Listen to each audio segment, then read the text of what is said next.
here is go back.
Let's hope for the best and hope that this works. You never know, it might do. Oh, I don't think I've turned off my PC over there. Oh, there might be feedback in a minute. Good evening everyone, Mike here, Mike's Unboxing Reviews and How To. It is Saturday the something of 6th of August 2022. Just thinking, it was Christmas yesterday. Yeah, it was Christmas yesterday. No, I think it was my granddad's birthday yesterday. He's long since departed, but I'm sure it's August the 5th was my granddad's birthday. Anyway, I digress. Tonight's stream we will be, well, poorly lit, as you can see already from the ambience. We had a discussion just before we started and Cav's like, should we just try it with daylight and see what happens? But then we realised the sun is actually setting quite quickly tonight. If it was last week, it would have been a little bit higher above the dairy, which is at the back of our house. So, yes, we might have to turn the lights on shortly. Although saying that, it doesn't look too bad. Although saying that, what is that? There's a big screen there. What's causing that shadow there? That must be the impending doom of Geforce cards, which are not selling particularly fast on the market. Oh, actually, that was looking better then. I did something, it worked. There's something really broken about this stream tonight. I do apologise. I'm looking at the YouTube stats on the screen there, and for some reason it says that there are 0 viewers, which I'd struggle to get 0. There's at least 1 because Kath's watching on her phone and my computer's on, so that's 2. But yeah, it says there's 0 viewers watching, but hey ho. Anyway, but it's got 34 views apparently. So how that even works, I have no idea. But it certainly appears to be broken. And that is not looking very good, is it? I need to change that angle of the screen, I think. There's just a big shadow. Can you see it on your screen? Yeah, you can a little bit. Is that going to cure it? Yeah, there you go. See, I know a little bit about what I'm doing. Not a great deal. As Kath said, actually, I said I'd quote her on this. Before I started the stream, I said something or other, and Kath said, don't worry, they don't expect much of you, or words to that effect. And I was like, thanks, I think. Now you should turn the light on. That's just cost us another £5 to turn the bloody light on. Electricity is expensive, you know. Which is why we're using cheap-ass, well, not cheap-ass cards, we're using efficient graphics cards in our computers. Thank you very much. Yes, right, yeah. We're turning the lights off to save electricity, because it's the green thing to do, and also we're tight sods here, so we're looking after our money. Thank you very much, Ugly Bob, for the £10 super chat. It says here, that's brightened things up a bit. Can't see, can't speak. You've got it scheduled for the 7th of August, apparently. Have I? When's the 7th? Tomorrow? Tomorrow. Well, that's a bit of a shame. I'm not even sure if I can edit that. Let me have a look. What did it say? Edit, where are we? Details. I might be able to change that. Did I honestly schedule it for tomorrow? That's a rookie error. The time and date you want to go live, 6th at 8:15. No, I haven't done It says here, recording date, August the 7th. But it's not a recorded thing, so... What on earth? Let's change it to that. Oh, that was me. That was my fault, I think. Who knows? Anyway, moving on. As we do. So tonight's stream, we're going to be looking at the Unholy Trinity that is the MSI RTX 3050 Gaming X, the Zotac Gaming Twin Edge 3050, obviously, and the ASUS Dual GeForce RTX 3050. The 3050 has not been a particularly popular card, so I'm imagining this video, or stream rather, isn't going to get a great deal of views. It's difficult to put too positive a spin on these graphics cards, if I'm completely honest with you. Now, I've been lucky that there is a company out there that sends review samples out to YouTubers and content creators like myself, and they actually made a mistake. And they said, right, we're going to send you the MSI one, we're going to send you the Zotac one, and for somehow the logistics, they ended up sending an ASUS one as well, which I'm not supposed to have. So, for the person who has sent them, thank you very much. Do appreciate it. And, well, ASUS are getting a bit of a freebie out of us, which is always a good thing. I think, personally, the ASUS one is actually going to be the worst of the lot, because that is the twin fan version. Sorry ASUS. It's just that freebie. Yeah, there's your freebie. And immediately there goes any future sponsorships. It's true. The ASUS Dual system, or the Dual versions, generally tend to be really the low end, and ASUS really kind of digging in at that entry-level point in the market. Yes, Kath? Thank Ugly Bob for the super chat. Oh yeah, thanks for the super chat, Bob.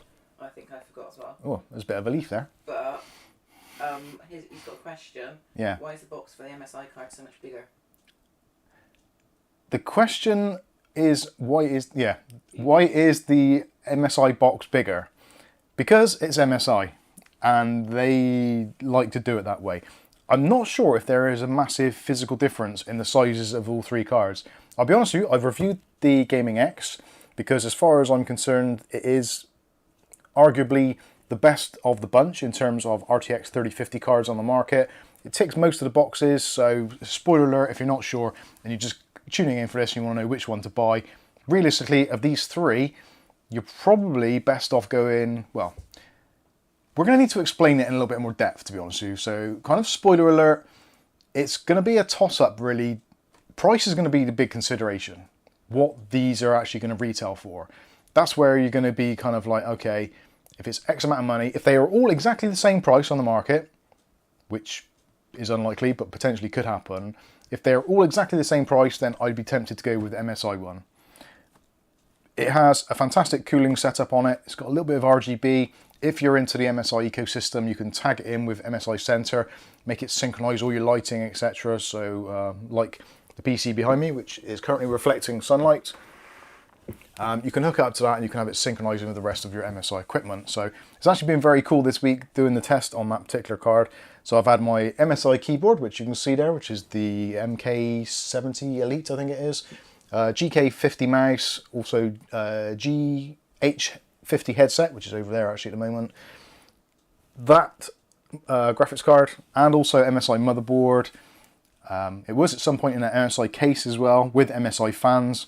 So it was properly MSI'd right up the wazoo. And it was great, because you can go to MSI Center and literally all of the RGBs were all in sync, which is absolutely amazing. It does take a lot of the guesswork out, and much better than using like Signal RGB, which is good, it's okay, but it's a little bit clunky. And for some bizarre reason, Signal RGB, I've not worked out how it does this or why it does it, but whenever I run it, after a while, the hash key stops working on my Corsair keyboard. And also my Corsair M55 RGB mouse just doesn't get recognized by Windows anymore. I have to physically unplug both of them, sometimes reboot as well, then plug them back in, and then magically they both work. Very, very odd how Signal RGB does that. I don't understand how RGB would prevent a key from activating when all the rest of the keyboard seems to work fine. I don't know, very confused. I'm digressing. So, back to the original question. I don't know if this is physically bigger than the others, but that's something we're going to find out in tonight's stream. We're going to take each one out of the box, go through pros and cons, look at the fan setups, what you get as accessories in the box, which are probably going to be very limited because graphics cards don't really get a lot these days. We will be looking at some things such as RGB and physical sizes, because physical sizes for some people are going to be the make or break thing. If you're looking at an RTX 3050 specifically for maybe a media center or some kind of entertainment unit, which is going to be quite compact, then obviously the size of a card and also the noise of it is going to be very important to you. possibly more than price will be, or potentially even performance, because you don't really want it for performance. You just want it to maybe accelerate some certain tasks, use those CUDA cores, maybe a little bit of NVENC encoding for maybe a streaming PC. I don't know. Everyone's needs are somewhat slightly different. So we're going to go through anyway, check out all 3 cards, unbox them, go through the pros and cons. Realistically, it's going to be a difficult one. If you put all 3 of these on paper and you look at things like boost clocks and all that kind of stuff, they kind of all are within a couple of percentage points of each other in terms of performance. The only real differentiating factors, like I said before, is going to be the price, the cooling system, and basically things like RGB and branding. So if you're looking purely on performance level, then just kind of get the cheapest one, because it's going to be within single digit figures of the rest of the cards on the market, which is kind of bizarre, seeing that there is at least 8 or 9 different models of these cards on the market, and they all are essentially kind of the same thing. They do perform very, very similarly in terms of raw actual performance. Clearly, if they've got a better cooling solution, you can overclock them a little bit and squeeze a little bit more performance. And actually, basing it purely on what I've seen from the MSI one at the moment, it does run super, super cool. Now, even under full loads, doing benchmarks and things like that, it was creeping up around the sort of 50 degrees mark. Now this is actually in the case behind me, so it's not as if it's a full airflow case. Literally, you've got 3 fans intake on the bottom, 3 exhaust at the top, 3 exhaust on the side from the radiator. CPU generally in most games isn't really doing a great deal, so I kind of take that out of the equation. But we're kind of almost in a negative pressure system. And yeah, 50 degrees Celsius. The room temperature in here yesterday was somewhere in the region of about 24, 25 degrees Celsius. It's relatively warm here in the UK again at the moment. So yeah, 50 degrees Celsius on a graphics card is kind of mad. That was the overall card temperature. I didn't look at things like the hotspot, because the hotspot temperatures tend to change around. It's a different ball game altogether again, and even certain different games will affect the hotspot temperatures differently. So the overall graphics temperature as recorded in the MSI software and also in the NVIDIA software, that's the temperature readings I was taking. So I think it maxed out at some point about 52, 53, playing Cyberpunk, I believe that was. But yeah, other than that, it's very, very cool running indeed. Now, before I do get into the unboxing of these, this is a live stream, so feel free to get involved, to get engaged, let us know some things in the comment section. I am going to say hello to those of you in the chat that have taken your time out of your Saturday evenings to come and join us, have a few beers and all that kind of good stuff. It's really nice to see you and really nice to be with you. It's been a bit of a weird week this week, it really has. There's been so much stuff going on. It's kind of like, I flip round 180 and it's like, wow, it's Saturday again. And it seems like only last week it was Sunday, and it was about 6 days ago. Anyway, so I'm going to put these to one side for a moment. Also, our good friend of the channel, William Bodie, in the, I'm not sure if I should say where he lives actually, but I think he's probably said it before. But he was very kind and sent us over some goodies this week, and they literally turned up this morning. So we're going to have a quick look and see what William has sent us. Have a quick look at that. Now, sadly, yeah, I'm going to do that. Also, at the moment, I'm on somewhat of a detox. So I'm trying to do as minimal sugar as I can possibly get away with. So I am trying to avoid sugar in my diet. So I'm not having chocolates, I'm not having biscuits, sweets, all that kind of stuff. At the moment, your health has got to come first. So I'm trying to work out what is going on. Essentially, I think my liver is just clogged up because of all the crap I've been eating over the years and the way we live our life. So having a bit of a detox, clearing out the liver, hopefully that will get me back on track, and then I can ease myself gently back into potentially what is going to be inside this box. So I'm going to switch to potentially the overhead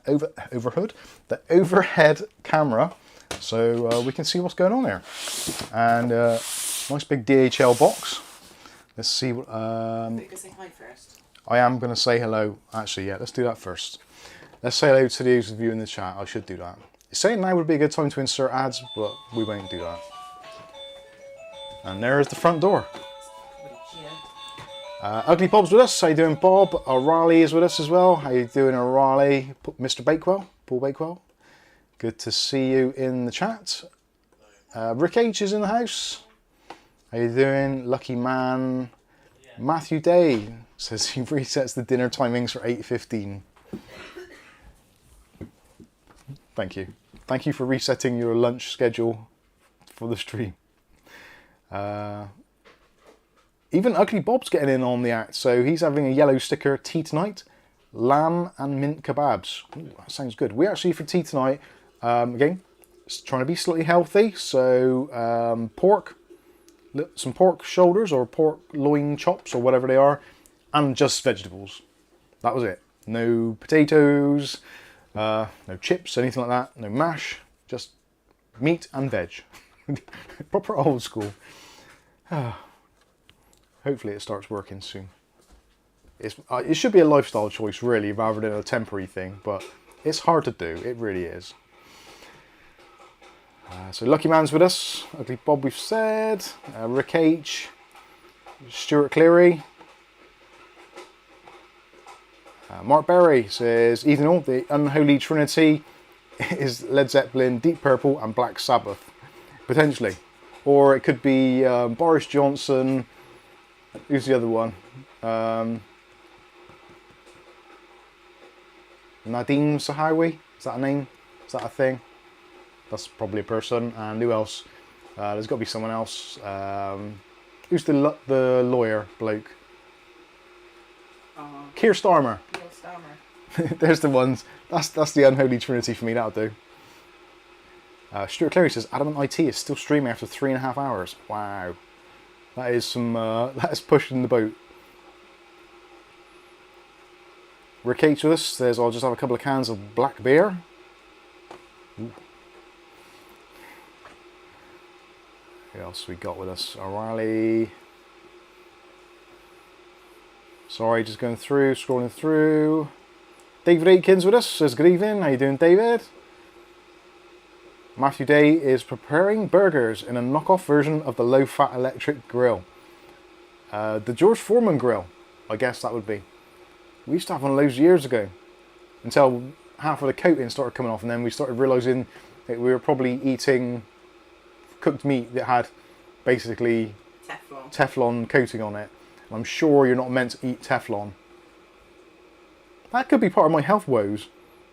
Maybe I've got little bits of Teflon stuck inside me that needs to be And then we wanted the fat on it all. erased. We were doing keto, or I was doing keto, so we got rid of it. Rick H is still using his i7-3770 and a GTX 750. I miss those days.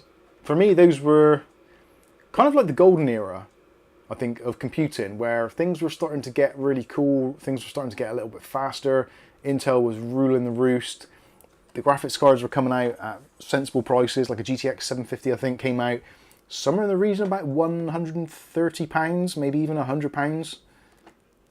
Imagine if a 50 series graphics card, ironically, like the ones we were reviewing today, imagine if they come out at £100 or even £150. Imagine if they came out at £200. The actual MSRP for the RTX 3050 series is allegedly £249, I believe. Oh, sorry, $249, I should say. So that kind of equates to about about £210, £225. Bad chance of that, my friends. Although, I was doing the review and filming the video yesterday of doing the review of the MSI card, and I was looking at the prices as you do, and there's a website in the UK called Ron's Electrical. Now, if anyone's bought anything from Ron's Electrical, please let me know in that comment section. I really want to know what your experience was like.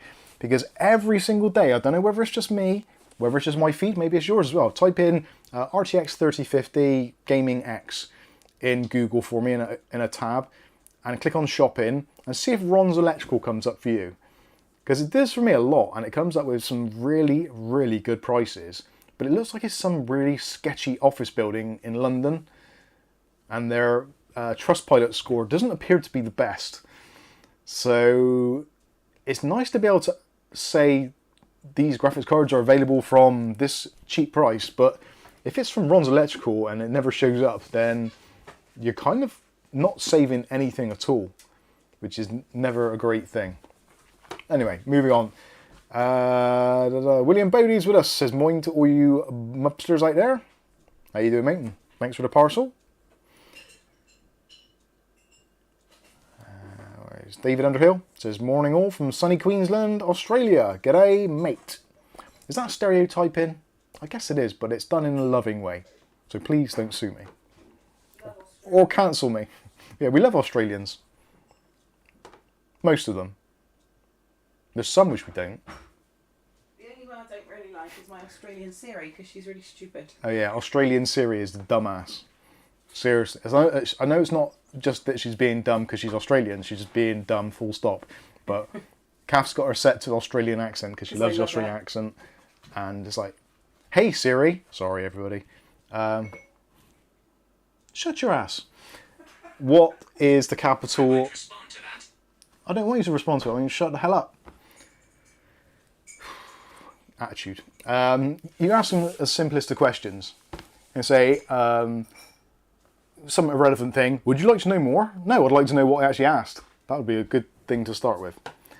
Anyway, moving on. I don't want to get angry. I think it's the Bristolian accent she doesn't understand. It might be. But why can't we get a Bristolian Siri? Ugly Bristolian Siri would be great, wouldn't it? "Right, my babber, what can I do for you?" No, that went into Brummy then. "Right, mate, what can I do for you? What's the question?" There goes all of our Brummy viewers. I do apologise. Sorry, Kev.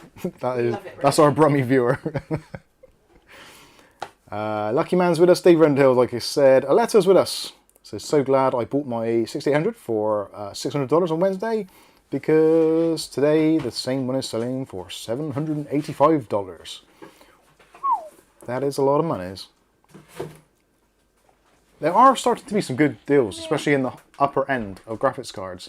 It just seems the lower end is still very much kind of, you just have to bend over and take it really at the moment. Which is never nice. Nick Barnes with us. Evening, Mike, Kath and everyone. Did I say hello to Nick earlier? I'm losing my mind. Nicholas Barlow. Good evening, everyone. How you doing? Pete Unwin. Good to see you again. Mick Woods. Some chilled bottles of Peroni. Looking forward to another entertaining live stream from Mike and Kath. I can't guarantee entertaining. It'll be a live stream. It'll be live. It won't be pre-recorded. Whether it's entertaining, that is another matter. We aim for that to happen. It doesn't always pan out.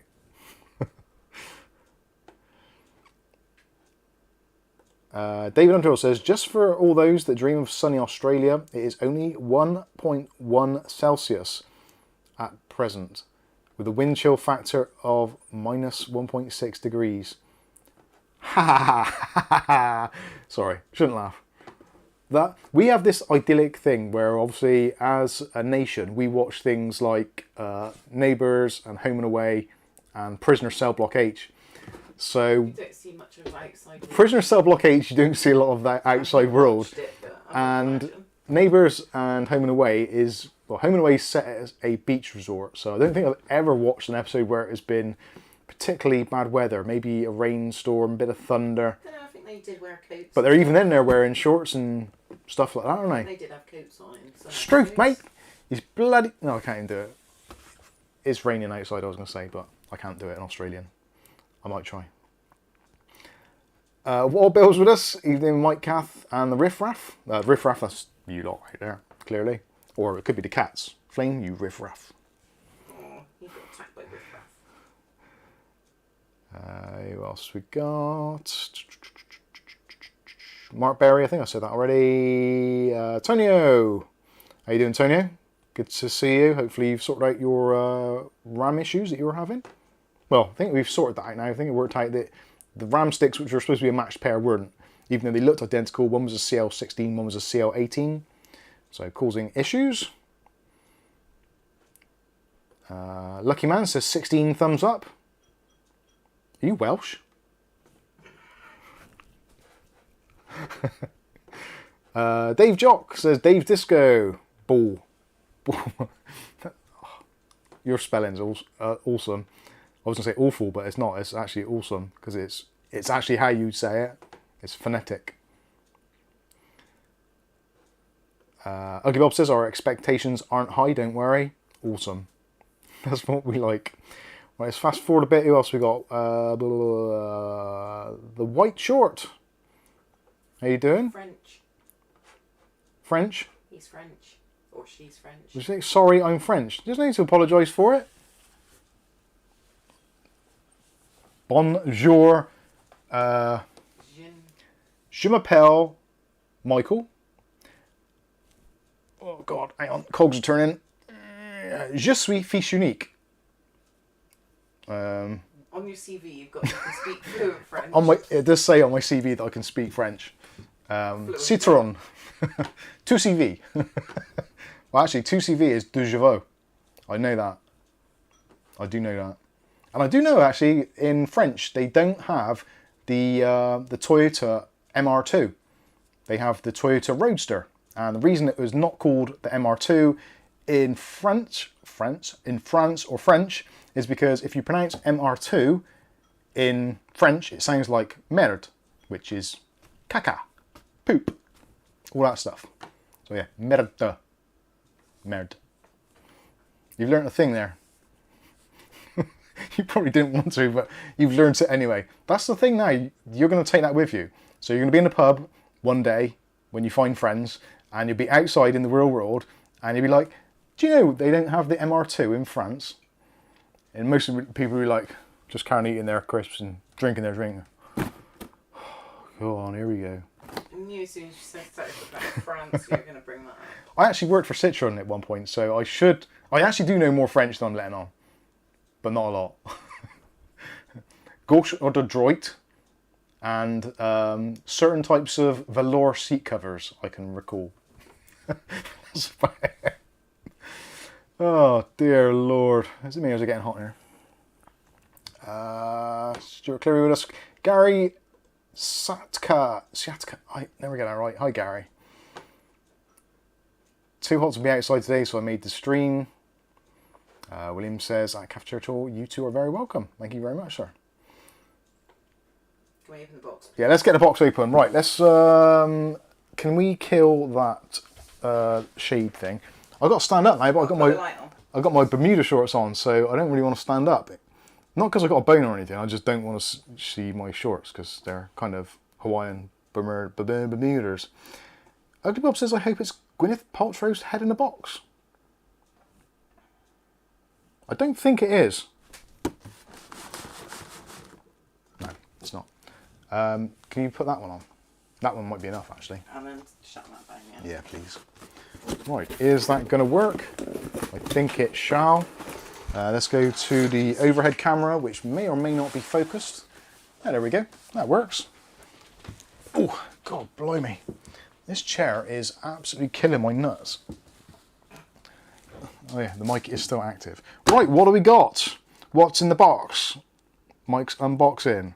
So we have, well, there looks like a combination here. We've got edibles and we've got consumables and we've got work tools, which is actually a very, very good combination. We like that a lot. Is the screen in focus? I should ask.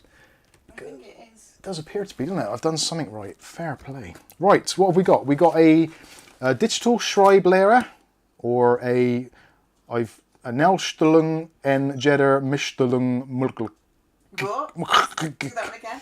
I'm not even doing that again because that's just giving me a sore throat. It's actually got a 5-minute timer. That's cool. Oh, to turn itself off, I guess. I actually bought one of these ages ago and it was rubbish. Not this particular brand. Actually, I bought it from the shop I work in on a Sunday. Oh, look at this! It's got a nice little box and everything. Can you get a bit higher pitch? I could probably get higher pitch with these shorts on, to be fair. Oh, look at that. Look at. Got M from Mike's unboxing. Where is it? Turn the box. Oh yeah, it's got M. I should fill that in blue. Bleu. Oh, that feels pretty quality. That's a heavy duty one. And if you remove that bit there, that turns it on, I believe. Yes, there we go. Look at that, digital calipers. So you move them along and it gives you a digital readout. That's good. Right, so you could put in there something which is kind of finger sized and say my didgeridoo is 21.14 millimeters wide. Don't put your... Oh, look, it's got a little thumb grip thing to make it even easier. That's very cool. And you can turn it between metric and inches. For the heathens out there that use inches. Heathens, absolute heathens. That's very cool. Be interesting to see how accurate it is. Measure low. It is a digital cochometer. That's fucking cool. The sauce bottle is approximately 41 millimeters wide. That is very cool. I will have to use that in videos often. Excuse me, choked. It's actually got internal and external. So you've got the internal and external. You've got the external ones and internal ones. That's awesome. Oh, hang on. Needs calibration because it's not gone to 0. So we get it to there, 0. There we go. Then you can adjust these view. A little bit out. I think that's my fault actually because I'm holding it funny. Anyway, 0 out. Happy days. Turn it on and off. The one I've got, actually, if I just press the on-off button, and if I don't press it in the right angle, it just refuses to do anything. It's absolute shite. So this is actually very good. Thank you very much, Mr. Bodie. Muchos gracias. Aww. Flame and Maisie are licking each other because Flame's not very well. But it's the way he's left Maisie's letting him lick her. Yeah. Poor old Flame. Anyway, I digress. So what the F is this? Indian style curry mango sauce from Heinz. I don't even know if we have this over here. Do we have this over here in the United Kingdom?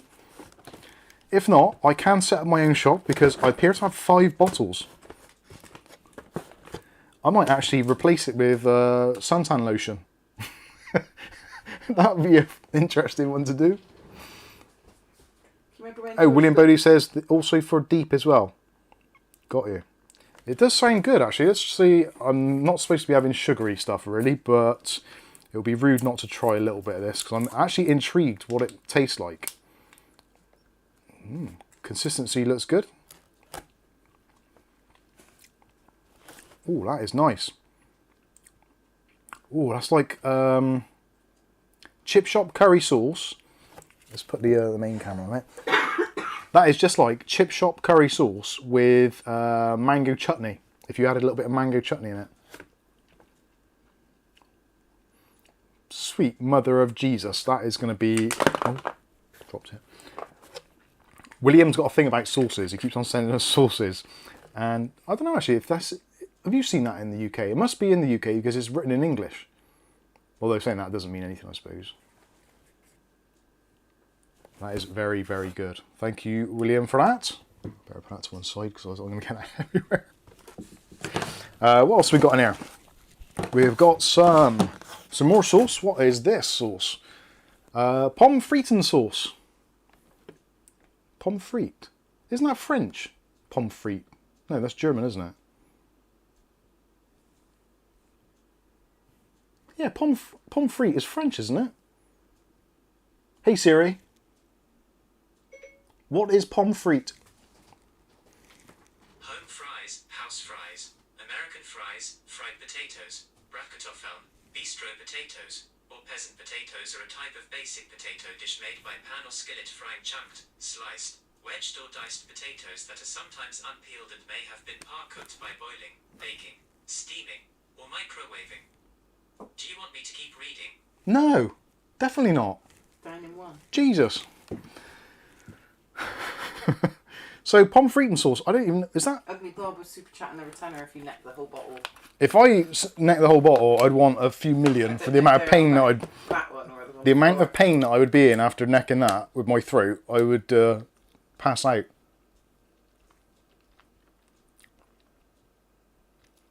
I think it's mayonnaise.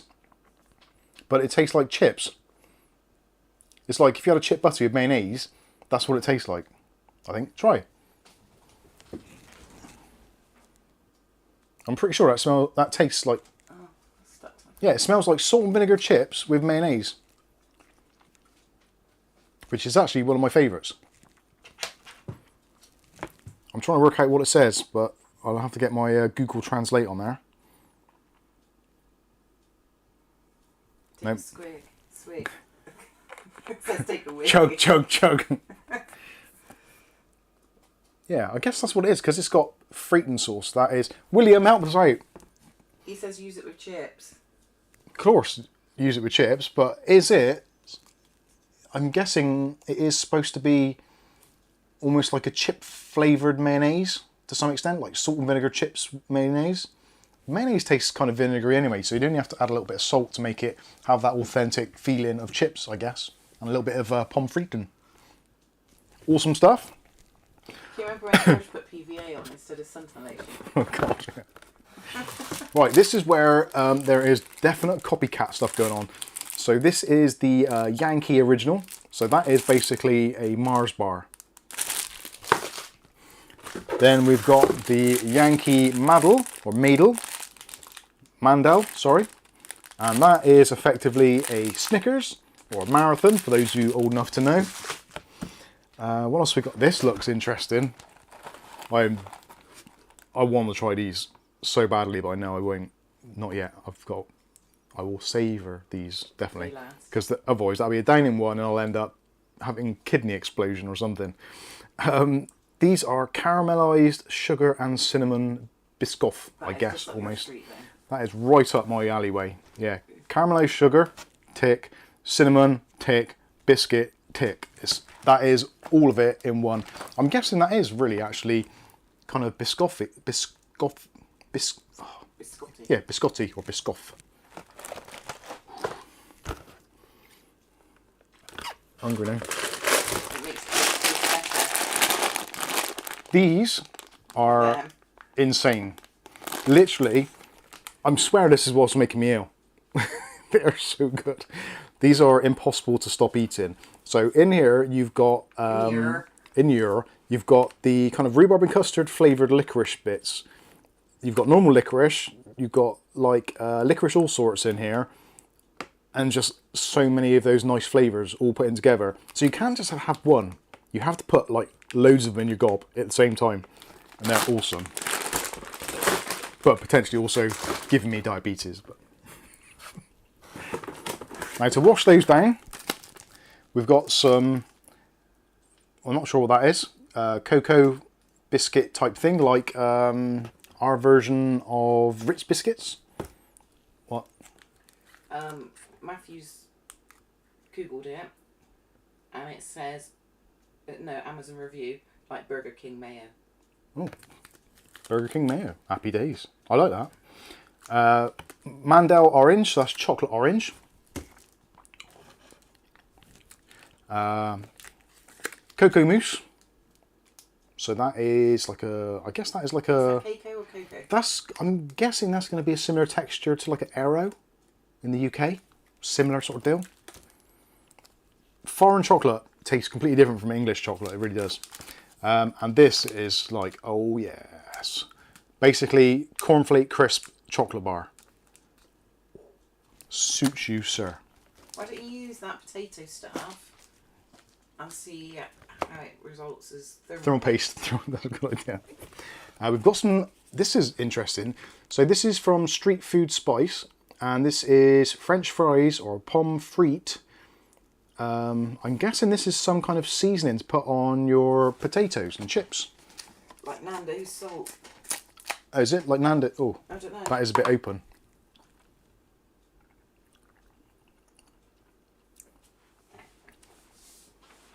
Now, what is in that? Chip salt. It is chip salt, but it's got some very unusual spices in there. It's almost got a hint of like minestrone soup, that kind of basil and herby sort of flavour to it, I guess. Yeah, that. Don't snort. Okay. Does your YouTube video contain acts of violence or drug taking? No, of course it doesn't. Demonetized. We knew somebody who did low carb and he snorted a muffin. He did snort a muffin. What else we got? Two things left. We're not spending too much time on this. So from Work Zone, more Work Zone bits and pieces. So that is an inspection lamp, magnetic one, so you can extend it out massively. And also there's one with a mirror on. Now that is actually more handy than you would know. I'm kind of not even, well, I don't know how you've kind of come to that conclusion that I need one of those, but I do, because I'm actually still trying to route the internet cables, or the Ethernet cables, sorry, underneath the floorboards in the house. And there's a lot of places I physically cannot get to because I'm big, and also there's some bits I cannot physically see or illuminate. So actually having a mirror that I can dangle into there and move to see if the cable's actually going through the right place, that is very, very handy. And it is something actually I was considering buying from our shop, but the stuff we sell in our shop is rubbish. So I won't. Not our own mob shop, the one I work in at the weekend. They have something similar to that, but it's nowhere near as nice. This is interesting, and I might need this. This is a portable fan and a power bank. So we can crack that bad boy open immediately. And I won't scare the cats. Right, what time is it? Oh god, we're almost an hour in. Right, let's start that back in there. Can I ask you to get rid of that box, Kath, please? Well, mostly the food stuff, the work stuff I can keep here. Just take the food away from me. Thank you, Mr. Bodie. Thank you. Much appreciated. See, Kath actually said words on camera then. She doesn't want to be on camera though. I just realised how bad the lighting is. I would switch it right now. I get an actual sweat on, which is convenient because we do appear to have a real power bank, a PBT1, no less. And, oh, come on, how does that come out of there? Oh, it is actually sellotaped to stop people unboxing.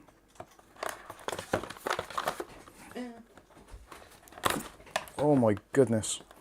I am going to lose digits, I swear. Aletta says, we saw Kath's arms. Did it remind you of bingo? Yeah, I do.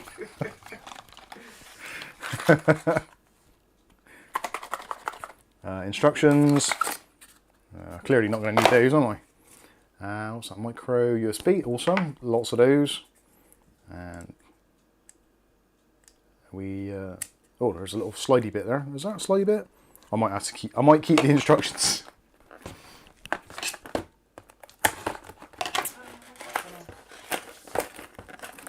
Jinx Korma says, seeing Kath's arms is like finding the Holy Grail. It proves that she's not armless. Ugly Bob says Kath's arms are huge in real life. She can bench press a fridge. I can barely say that. Right. Oh, so that is. Oh, that's a rechargeable battery. So that is. Oh, I can't think what I call this. A 16550 or something. So how does that work? That must go into there. Alright, I suppose I should put the battery in. That would be helpful, wouldn't it? So, quite often when I do things that's actually live, well actually pre-recorded, I did a pre-recorded nose trimmer, and I put the battery in, and as I put the battery in, it basically set fire to itself. I had to launch it out of the kitchen. Out of the cat. Literally out of the cat flap. That was hilarious. So can I angle? It's the look on your face. Ooh. Sure. Oh no, I thought I can angle that. That's pretty cool. Oh, Don't upset Flame. flame, it's alright, it's only a fan. This is my one and only fan. Ooh, it's got more than one speed, more than two speeds. So off, not so good at cooling. Level 1. Actually, you can feel the power. Sorry, Flame. Turn it off, because he's got a bad leg. I don't know. I better turn it off because Flame is there and he's feeling a little bit uncomfortable about that whole situation. That's actually quite good. It makes it does move a lot of air. Was it 5 volt DC? And I've got a little battery pack to go with a little Badger. So actually, how does that work then? So where do you plug that into there? Or do you plug it into there? Or is this just irrelevant and you use that to charge that whilst you're out and about? I guess that is the case, isn't it? Oh no, there is a USB on the side. Yes, I see. So you can charge it from the side. So you could charge the battery up fully and also charge up the battery bank. Bada bing, bada boom, doing the whole thing. You've got William Bodie on the screen in the way. Oh, sorry. Sorry. Okay. I meant to say I need to find out the person who makes the software that does that pop-up thing and see if there's a way they can integrate it into the Stream Deck. So I can just press a button and it takes it away. That would be awesome. It just stays on there for like 10 seconds. I think this is flatter than a witch's tit. Actually, that's pretty cool because the cable that comes with that as well is the other way around. So you've got USB output, then you've got micro USB input. So you can just flip the same cable around to charge the power bank. What's it taste like? I'm not going to eat it. That's actually very, very handy. Thank you, William. Again. And I'm going to have to find... I need a bigger wall to put all these tools on. Let's move that out of the way. Although saying that, I can measure the size of the graphics card shortly. And we will be taking a look at the graphics cards, don't worry. I haven't forgotten. They're still in the shop. I can't tell. I can't tell. Right. There we go. Right. Which of the 3 graphics cards would you like to see first of all in the unboxing? Let me know in the comment section. MSI, ASUS or Zotac? Let's have a show of hands in the comments. Stuart Cleary, €10. Thanks for entertaining us drunken techies and sober ones. You're very welcome. Disco, disco, disco, disco. That's enough. Ugly Bob saying MSI, MSI, MSI. O'Reilly says MSI. William Bodie Zotac. I knew William would say Zotac. Lucky Man's MSI. MSI. Spectrum B says ASUS, please. Rick just says yes. Ugly Bob says I'm with O'Reilly. David Andros says MSI for the win. John Sullivan says Zotac. Brazza says Gigabyte. Just to be different. Looks like MSI is... Yeah, looks like MSI is leading at the moment. So it is actually the biggest box, and we're going to get them all out anyway. So. Right, MSI Geforce RTX 3050. This has got the new twin Frozzer design fans. It also has the Torx fan 4.0. This is basically MSI's kind of airflow control level graphics card, let's say. Now, spec-wise, all of these RTX 3050s are essentially the same. Actually, I will give you some complete disclosure here. MSI, actually, when they send these out, this is the reviewer's guide. This is it. So, all it tells you is about the products.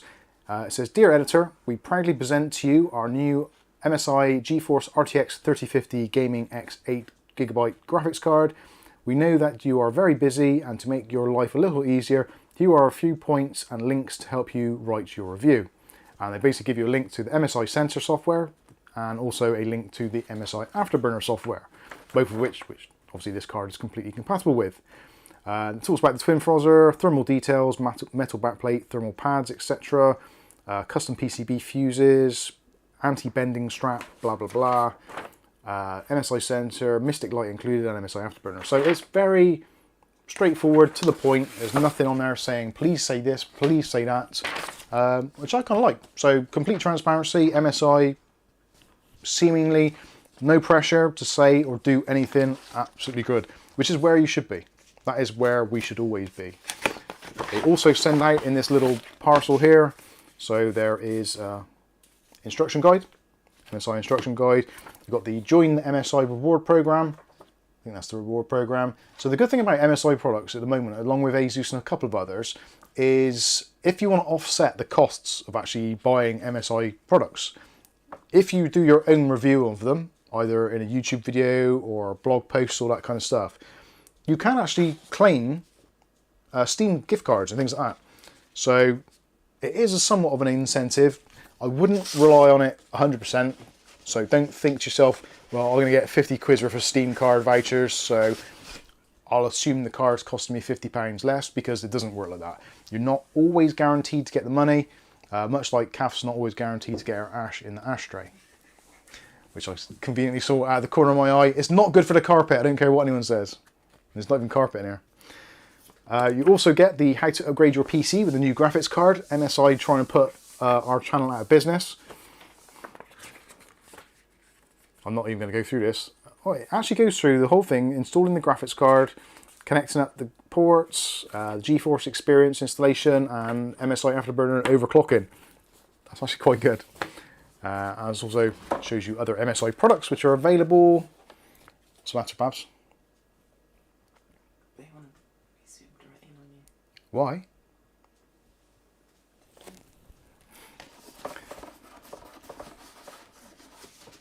Zoom on me. So. The bills. Nice taking the face thing off, hasn't it? I did that right at the right time. That works. That worked out well. Right. Don't zoom in too much because we won't be able to see the graphics card. And that is what this is supposed to be about. Not my boat. Right. Inside the box. I don't think, I haven't checked yet actually fully. I don't think you get any extra cables now. So there's no 8-pin adapters, etc. You are intended to find those for yourself. So let's take a look at the graphics card itself. Let's move some of this out of the way. And then what we'll do is we'll try and compare them all size-wise so you can get an idea of what you're paying the extra for, which effectively with all of the 3050 cards you are. Now what is actually quite terrifying, now this is actually genuinely terrifying, is if you look at the retail prices of most AIB cards at the moment, they're way more expensive than the Founders Edition. And the Founders Edition is generally, arguably, people would say the kind of one of the better versions of the card. Nvidia basically have got the rest of the manufacturers at kind of over a barrel in that regard. They're beating it on price, they're beating it on performance in a lot of cases as well. So yeah, it is an awkward one. That's going to be on the floor in a minute. Anyway, there is the graphics card. It is massive. It is a very, very big card. So there you go. Grimoire says it's freaking big for a 3050. It is. It's massive. It is massive, but it's running at 50 degrees Celsius. So it's one of those things, potentially you could overclock the crap out of this thing if the power limits weren't there, which they are to some extent. So with the right airflow in your case, you could actually knock this up quite a lot. It's already quite highly clocked out of the box, and during my testing today, it wasn't unusual to see frequencies in the kind of 1950 to 2000 range, which the stock clock for this, I believe, is something ridiculously low, like 1745, I think it is. Does it actually say on the box?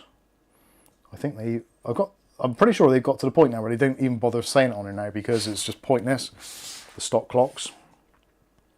No, it doesn't say. But yeah, realistically, you should be hitting 2000 megahertz on this without too much fuss. 8 gigs of RAM, so GDDR6, 14 gigabits per second theoretical throughput, so they are 7 gigabit per second chips, so DDR, so it's double data rate, all that kind of stuff. Got the 2 fans on there, 90mm fans, and they've got a slightly unusual design on them. So let me turn the other light. Actually, sorry, Kath, could you put that light on as well, please? And I'll try and do the overhead so you can see it a little bit better. So has that transferred over? Yes, it has. So let me turn it around and see. Is that the right way up for you lot? Yeah, it is. So the fans, you can just about make out, they're joined at the ends there. So the actual scoop part is actually linked. There's a bar that links them up. So kind of, it's almost a 5-blade fan, but it's not because it's 10, but they're linked together with a bar which runs across there. So it's a very unusual design, but it does mean that it runs particularly cool and very, very quiet. It's also got 0 fan technology, so if you don't need the fan to actually be spinning, they will just be completely stationary, which is actually does affect, if you're doing benchmarks on this, if you look at average temperatures, the average is always going to be more than what it should be in real life, because when the game's running, when it first starts running, it takes a while for the fans to register that there's that much heat being generated, so they kick in later. So you'll kind of start playing your game, it'll go from maybe 35, 40 degrees, which is kind of your ambient temperatures, up to then somewhere like about 60, but then it's going to quickly drop right the way down about another 10 degrees to in the kind of upper 40s, 50 degrees, that kind of thing. I feel that this card looks like a 60 or 70 series card, easily. It does look exceptionally premium. You've also got on the side, you've got the MSI Geforce RTX, and the MSI logo there is RGB, addressable RGB, so it's discreet as well. Just a little bit of RGB on it, it's not totally bling-tastic even. And also you've got your 8-pin PCI Express connector there. Even though this is an 8-pin, they could have probably got away with a 6-pin, because this thing, TDP-wise, is like 130 watts. So it is kind of sipping power, very efficient the way it's been done. 2 fans are connected. They're individual fans. If they ever need replacing, you've got 2 connectors there, 1 for each fan, so you don't have to replace both should you ever need to. Move around to the back, so you've got a very, very nice back plate, which is metal. So solid bit of metal, and it does actually do something. The metal has got thermal pads which connect to the back of the memory and also to the back of the GA106 CPU or GPU. So this backplate actually does have some cooling benefits. It's not just for show. And also you've got some ventilation there. So the fan is going to blow, it's going to pull in cool air from the bottom, theoretically, push it through the heatsink and then back out the top. Yes, Kath? Is it a 120mm fan? Robert, brilliant booty. It's not far off a 120mm fan. It is 90mm. I'm just going to double check that to make sure. I'm sure it's 90mm. Actually, yeah, I suppose at the... It's slightly over that actually. It's about 90... The blades don't ever meet up anywhere properly. So, yeah, probably 92, 93mm, something like that. It's RGB toaster. Is it normal that my cable mod extensions get hot at the connector? No. Bit off subject, but... No, cable mods, connectors only get hot if there's resistance. That means it's not properly plugged in. So, in terms of connectivity, HDMI, so that's HDMI 2.1, so that's going to support up to 4K 120 Hz at variable refresh rate. Obviously, if you want to run it HDR 144 Hz, 165, etc., you can do, just you won't get a variable refresh as part of the HDMI 2.1 spec. Display ports, each one supporting DisplayPort 1.4a, so again, anything up to 8K is possible out of this. I don't think anyone's going to run 8K, but it will support things like 4K, well, 120 Hz variable refresh, like I said, all that kind of stuff, should you want to. But 8K is going to be 60 Hz. Actually, no, 8K I think is 30 Hz. I might need to look that up. But no one's going to use it. This is effectively a 1080p card, but it will do 1440p at a push. Again, depends what you're looking for. Today in my testing, this has run pretty much, well, actually yesterday in my testing, things like Wreckfest. Wreckfest runs at 1080p ultra settings on various different maps, anywhere between kind of 100 and 150 frames per second, 1080p ultra. Yes, Kath? When a case manufacturer specifies the acceptable GPU length, how do we measure that? If you're measuring GPU length, I would always go over and above. So I would go from the backplate to the longest extremity. So like on this card here, it's got a little bit of a notch coming out the end. So let's do that on the overhead. So I would take it from the backplate and take it to the longest extremity. So this one would be 271 millimeters, I would say. And maybe, no, sorry, 274, 273. So I would always overestimate it, because most manufacturers will kind of undersell what is possible. And you always want a little bit of room.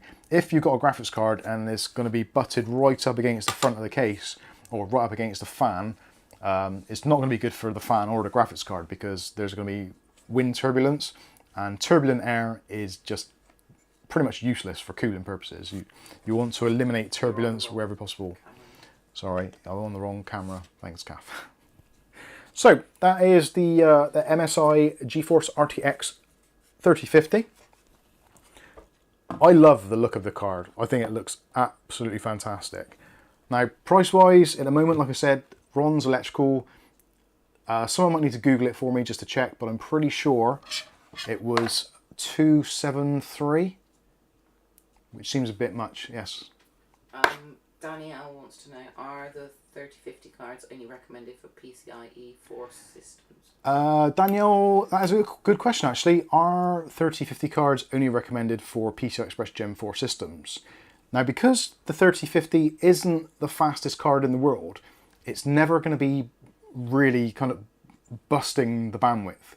So if you're thinking of using it with a PCI Express Gen 3 motherboard or a PCI Express Gen 3 processor, so even if you've got a B550 motherboard but you've got an APU or something like the 5500X, anything which is using PCI Express Gen 3, then you are going to see about 5 to 10% difference in the actual output, depending on the games. Some games are really bandwidth heavy because they're textures and stuff like that.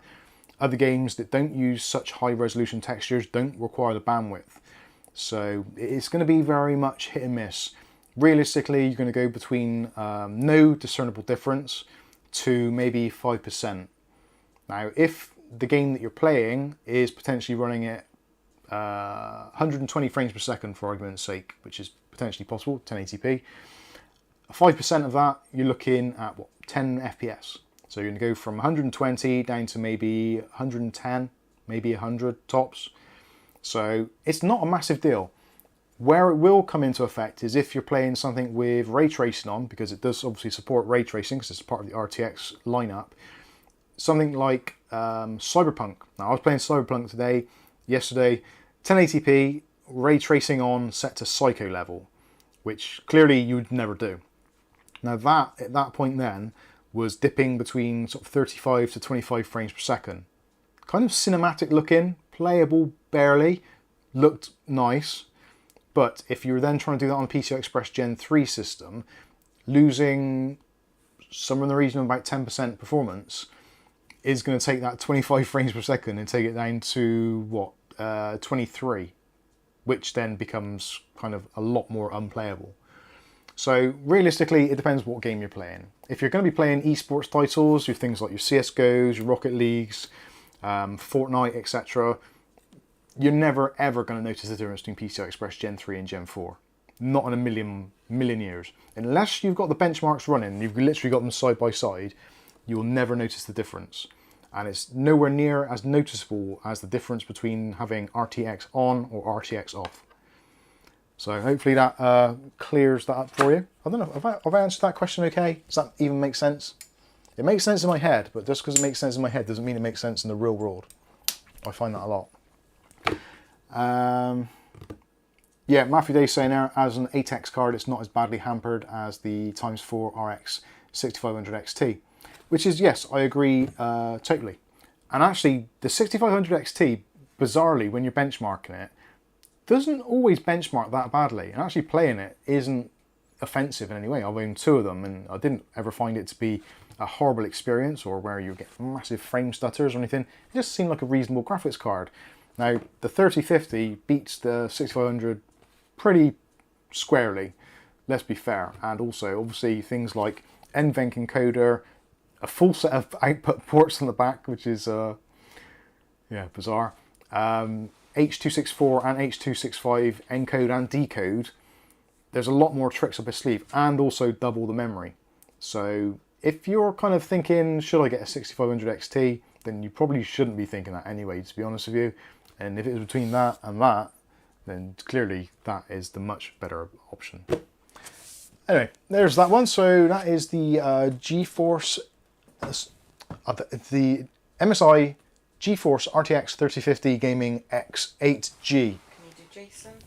Can I do Jason? Probably not. Not from this distance. Where is he? I can't. Jason. Nay or yay going from X570 to X570S. It's probably not worth it. Unless the board has some other specific features other than the fact that you've got a chipset with no fan on it, kind of pointless. I've never noticed the X570. I've got one, I've just literally swapped out my system in my video editing rig from a B550 Gaming Edge Wi-Fi, which is now in there, and I've got in there my X570 Tough Gaming, which has got a chipset fan. I've never heard it. Never, ever. Not once have I heard that chipset fan. Ever.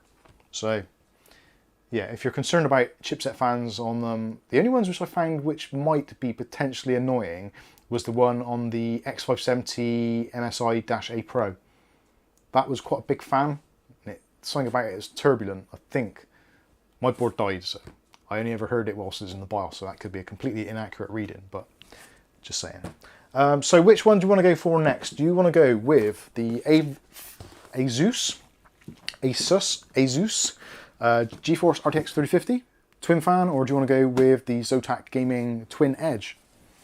Let's hear from you in the comments. Fenvelo says RTX 3050 seems best bang for buck at the moment, although ray tracing is still a hefty penalty for not much improvement on the visuals. I'll be honest with you, I don't really like ray tracing.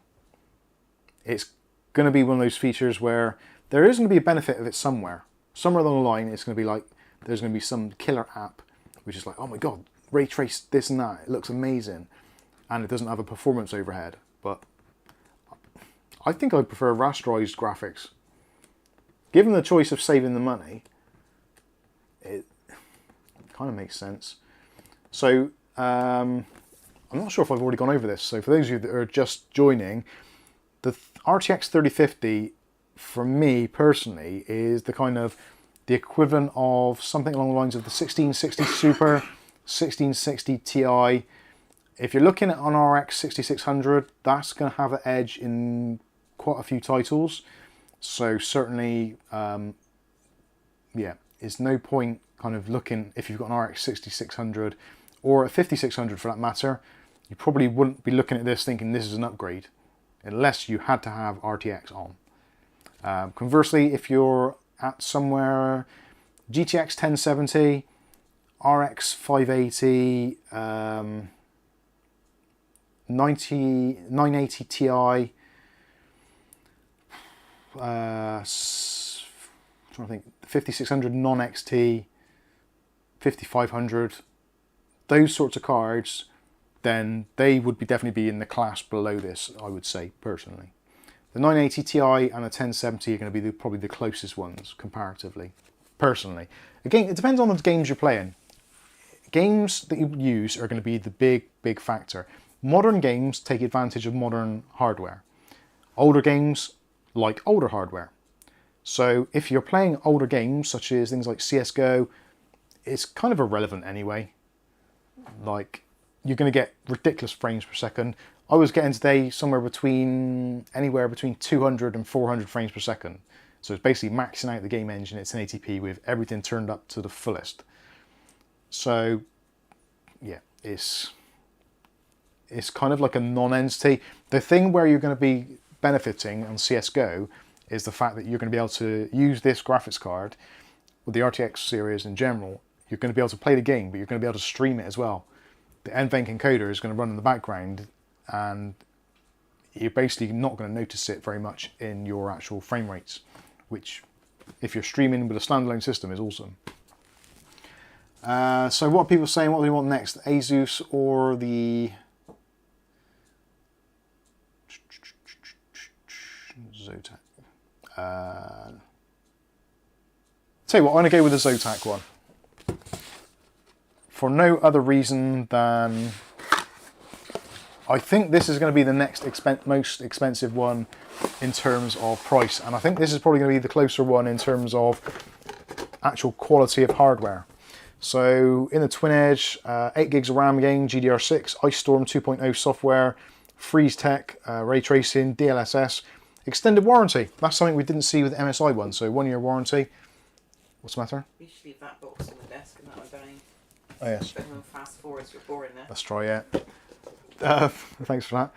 So Ice Storm 2.0 advanced GPU cooling, freeze, fan stop when GPU is idle, and GPU tune and monitor with intelligence. So that's their Firestorm software.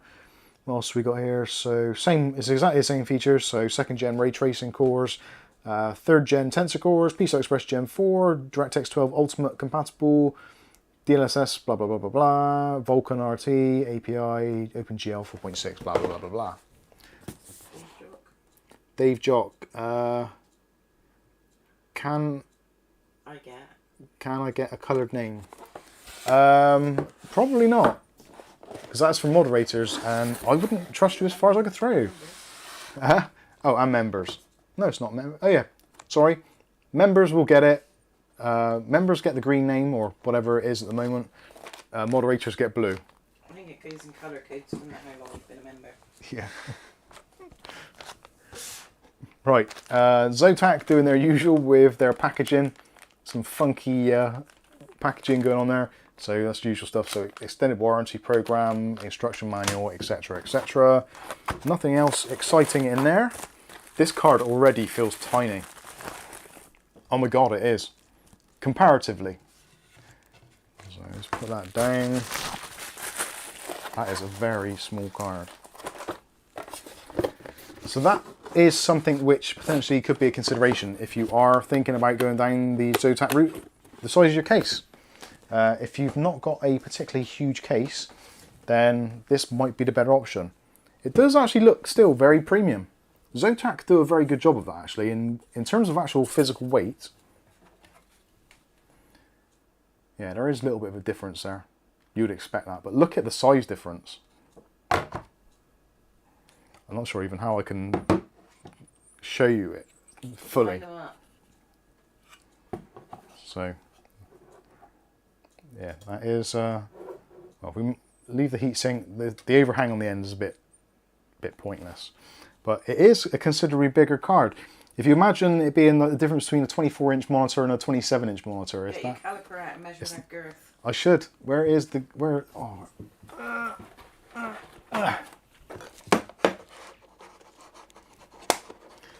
Oh, open up, you bastard. Okay, so let's see. So in terms of physical girth, let's turn this bad boy on and zero me out. So this, the MSI is 49.3 millimeters, and the Zotac is 38. So a centimeter thicker in chunkiness. So this is really a dual slot card. It is a proper dual slot card, whereas this really is a 2.5/3 slot card. In terms of length, oh, I've run out of length.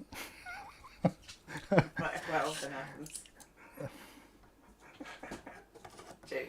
I could do the inside 90. Here's a 90mm fan. We've learnt a thing. But yes, you can see it is, actually I think these are probably 90mm fans as well.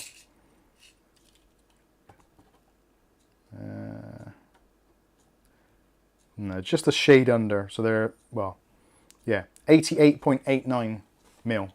So for argument's sake, you've got pretty much the same fans on there, but fans aren't what it's all about. The actual heat pipes are, and looking at it, it's got 3 heat pipes on there. To be honest with you, it could. The MSI does have a custom PCB as well, and that is evident in the fact that if you look at the side, the PCI is in a different place. So Zotac are using the kind of the generic NVIDIA, like this is kind of our way that we would do it. So they've done that to keep it a little bit smaller. Yeah, 3 heat pipes on that side. You've got thermal pads there, here, there, and everywhere. In terms of outputs, you've got exactly the same. So 1 HDMI, 3 display ports. What's the inside leg? Inside leg measurement, not sure. How many fan connectors has it got? It's got the 2 fan connectors as well. So, yeah, Bob's going to ask that if not. The only thing I would say that this probably has got going for it in terms of ease of use. Try to see if that back plate actually meets up. I don't, yeah, the back plate on here is seemingly purely cosmetic. It doesn't appear that it has any bearing at all. It doesn't seem to be touching in any place. So that's a bit of a shame, because they're probably going to lose a couple of degrees in cooling there. It has still got, though, a metal backplate, which, again, these are 50 series cards. Like, come on, they should have basically nothing. They should be a bareback, if anything. So, Yeah. Actually, what? I'm trying to think what graphics card I've got. Yeah, that's a 1650 up there. Oh, they're going to see me trousers now. Me jazzy shorts. But they have got mics on boxing blue. They are mics on boxing blue. So this is a 1650. Not a super, just a regular 1650. And it's kind of almost as naked as the day it was born. But look in comparison between a MSI 1650, clearly this is obviously the Ventus edition, so it is a little bit lower down the stack. But if you're looking at price-wise, like they're not even relatively close, are they? In terms of how they're built, how they look. It's just a completely different type of card. So we're so used to comparing like 50 series, 60 series, 70 series, 600 series, 700 series, 800 series. This is a completely different ballgame. In terms of actual raw performance, bizarrely, not as huge a difference, which I think is where the biggest problem is with the 50 series cards. So in terms of pure performance, if you're putting on a chart, this is probably not more than 50% less than that, but it is in terms of price, which is part of the problem. Sorry, was someone asking something? You had your hand up. Yeah, it was a bit. Oh, sorry if I. Ari says, hi, how you doing, Ari? From India. From India. Bless you, sir. Okay, is it Biomecan? So, no RGB on this at all. Some people prefer that. And obviously, being that this is more compact, that is something which is going to be beneficial. So if you've got a smaller rig, again, this is only 130 watt TDP. Now, it will boost up much higher than that. So if you put it under an intense load, there's a strong chance you can get this up to 200 watts without too much problem.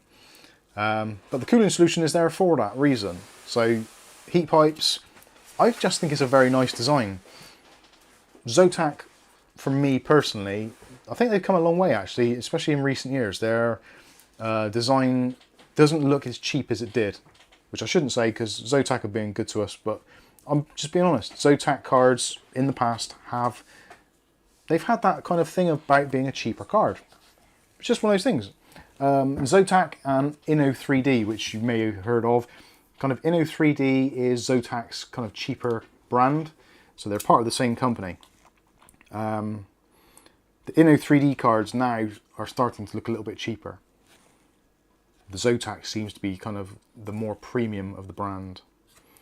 Quite like what they've done with the fans, where they've got the Zotac logo on one, and they've got the the writing logo on one, and the actual Zotac logo there, the kind of wolf type thing. Quite a premium looking fan. Doesn't seem to be clicky. It seems to be hydraulic bearings, so it's going to keep nice and quiet. I'm interested to see how this performs, especially in terms of temperatures. Clearly that is a beast, but if this does the same sort of job for the same sort of money in a more compact fashion with a longer warranty, might be the way to go. Let's go. Biomecan. Which one's good? Gigabyte 3060. If you're getting a 3060, to be honest with you, at the moment, whichever graphics card you're getting, the first thing you would have to look at, if you're looking at NVIDIA cards, is getting a Founders Edition. This is something which I was going to discuss as we get to the end, but I'll do it now because the question's kind of been raised. When it comes to NVIDIA cards, so if you imagine NVIDIA as a manufacturer or a maker of graphics cards, they're in a position where they can charge basically what they want to. So these cards at the moment, if you look up any of these cards, including the ASUS one, you're going to be looking in some places £330, maybe even more. This is for an RTX 3050. If they're in stock, you can pick up the RTX 3060 Ti in the UK for £381. So that's £369, nice, plus £11 or £12 shipping from Scan, because they're the only company that actually distributes in the UK. So if you're looking at a 3050 for 330, or a 3060 Ti for 380, then obviously for the extra £50, what's that? Okay. Oh, for the extra £50, you'd be a madman not to go for the NVIDIA version. Now, I'm very appreciative that MSI and Zotac respectively have sent these cards out for us to review.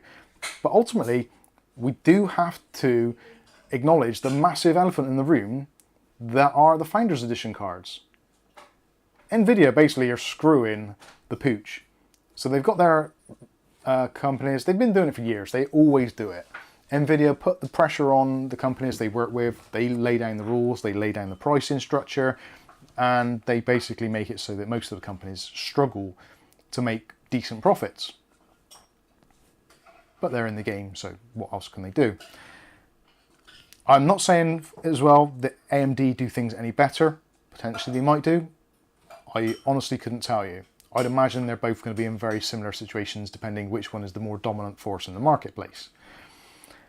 So that is the big problem. If NVIDIA had the amount of stock to be able to fulfill the needs, then that is the obvious opportunity. Now the problem being is that NVIDIA don't do an RTX 3050 or 3050 Ti as a Founders Edition card. Because if they did, it would be what they're saying, $250 or thereabouts. So when you take your $250 Founders Edition, potentially, against a £330 AIB, you need to be adding an awful lot of value added to the product to make it actually be worthwhile. So that is why the RTX 3050 is in such a weird place in the market and is very much the kind of unloved child. Because for whatever reason, there is a price that these are selling for or have to be sold for in order for them to maintain some form of profitability. How much profitability that is, it's hard for me to say, I honestly don't know. I would assume that most retailers would like to be working on a margin of at least 10 to 20%. So it could be less than that. Genuinely could be. A lot of retail stores outside of the electronics industry normally operate on between a 40 to 50% margin as a general rule of thumb. Obviously there's going to be some things they make a lot more money on, like a USB cable. Clearly, if they're selling for £6 and they cost like 50p to buy in, there's a great profit margin on that. Other things, graphics cards, going to cost a certain amount of money to buy in. They can't put those kind of margins on it. So it swings and roundabouts. But that is the biggest problem with the 3050. The performance isn't the problem. And the features aren't the problem. And clearly availability isn't the problem because they're on the shelves. The problem is that NVIDIA have priced this chipset kind of out of the market. Now part of the reason is because the 3050 isn't really a 3050. The 3050 is a 3060 with defects. So some cards may have actual defects, some cards may have sections fused off, some cards may have things physically removed from the board. The MSI one for sure, looking at the VRM setup and the RAM, they've actually removed 4 of the RAM chips. They've also removed the 2 of the VRMs. So you can see that this card was originally designed for something bigger. And you can even see it because on the end here you've got this PCI bit where you could plug in another 6-pin connector potentially. I think it's a bit small for anything bigger than that, but yeah, potentially there could have been these could have been 3060 12 gig cards. But they didn't cut the mustard, so sadly they've been binned down to 3050. So that is, again, something else to look at. Previously with the 50 series cards, I don't think any of them were ever down binned from the 60 or 70s. I think they were their own thing, and then the 30 series was kind of like a knock-on addition from that. I could be wrong on that, but I'm pretty sure the 50 series in most instances was its own chip with very, very different features, whereas the 60s and 70s were cut down conversely from this 80 series or whatever.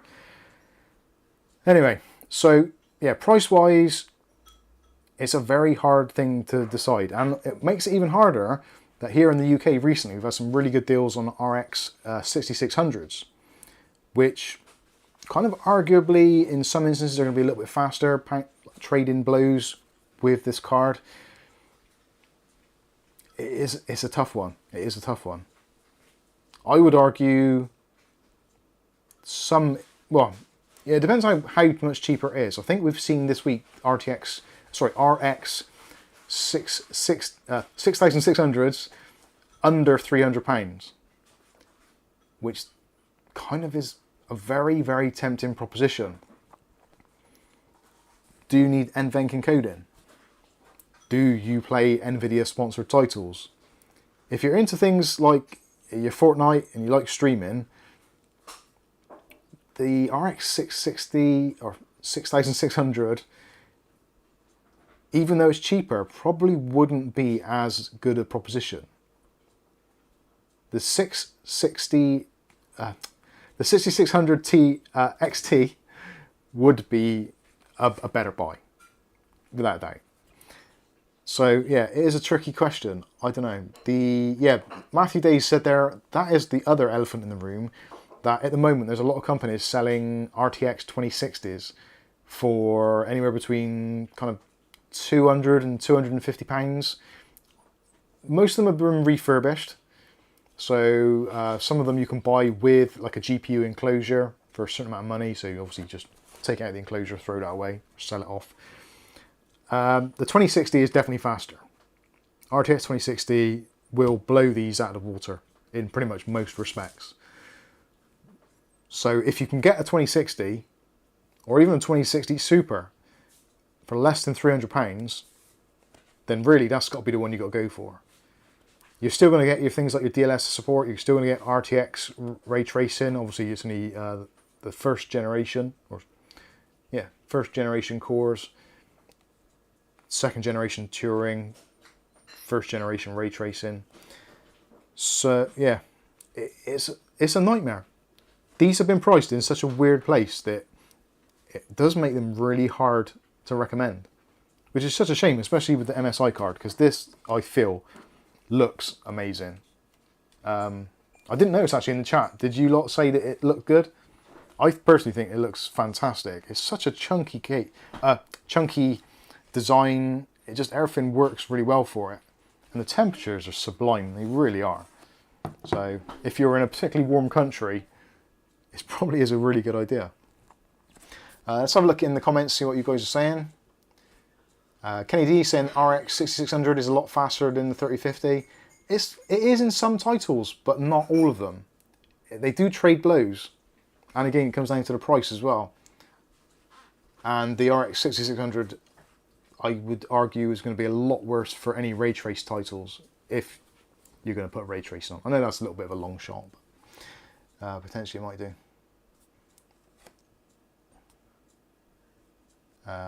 Rakesh says, Mike, how much has the price come down on GPUs? How are the rates over there?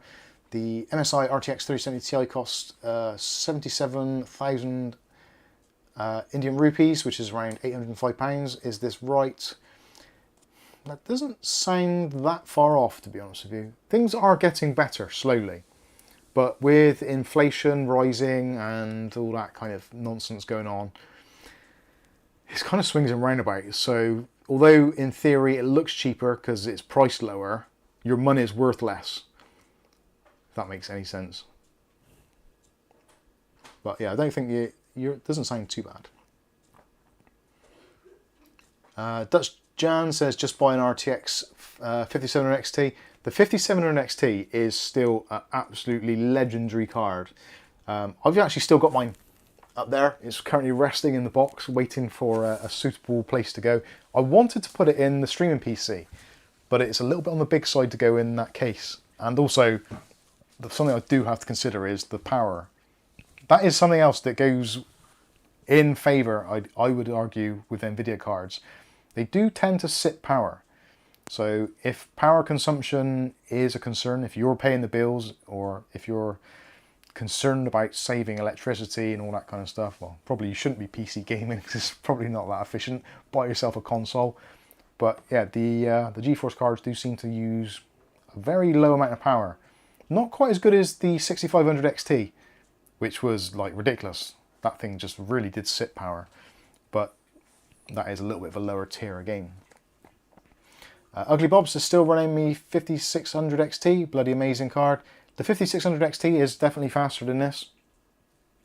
Obviously ray tracing, no, but in terms of just raw rasterization performance, it is a little bit better than this for sure. William Bodie says, I bet the 2060 has become cheap because the electricity power price are going up. It is, but it's also like a 2060 now is what, 2 years old? Nearly 3, is it? Yes, 3 years old, I think. Yeah, because the 2060 KO came out just before the pandemic hit, around that same sort of time. And the 5700 XT came out a little bit before that. So about a year or so before that. Maybe even slightly more. So yeah, the 2060 is getting on a little bit now. I love it. I got my Zotac 2060 Super in there. You see, Zotac Gaming. And very happy with it. It's been used for streaming and for gaming. And before it was in that PC, it was in my video editing PC, helping me render footage. Up until the point that 4K footage just got a little bit too much for it on the timeline without reducing the settings considerably. But yeah, it's that is exactly the problem. I found this on the web. Shh. Nosy. That is exactly the problem, or part of the problem is the fact that there are so many cards of a similar kind of performance level, but from all these different generations, and it's just swamping the market. And a lot of the cards, like there's, depending on the game, there's maybe a couple of percentage points between them. So it makes it really hard for us as consumers, and also for me as a reviewer, in brackets. I'm just messing with these things. I personally, They've got to go back. They've got to go back. I don't care less. I generally will try to favour certain things. Elements of, I don't want a noisy card. Purely because of the environment I'm in. If I was wearing headphones, couldn't give a damn. Stick on the noisiest card in the world. Makes no odds to me whatsoever. Price comes into it a lot. I would say that for me personally, I'm probably more price motivated than I am performance. So I'd quite happily go with a cheaper graphics card to save a few quid. I'd rather go with a cheaper graphics card which performed less if the equivalent in performance jump wasn't linear. So if I paid extra 50%, I'd want 50% extra power, which generally doesn't happen after you get to a certain point, which is why generally I don't do it, because there's absolutely no point as far as I'm concerned. I'm a casual gamer, very casual gamer. I edit most of the day, but yes. Where are you? I thought you turned right off. Oh, sorry, she's talking to George. Anyway, moving on. Let's take a look at the what should potentially be the cheapest of these cards. Even though ASUS have gone all out and actually, wow, that is quite small. I think that's actually smaller than the 6500 XT. So, a little bit smaller again than the Zotac card. A little bit wider though, to be fair. All three of them appear to be on different PCBs. So that PCB doesn't match up with that one. So, different again.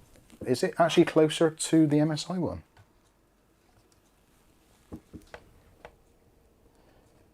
Yeah, it probably is actually. So looks like maybe they're all using custom PCBs then. Didn't think that was going to be the case. Killer RF says 3050 barely faster than the 1070 8GB. This is true.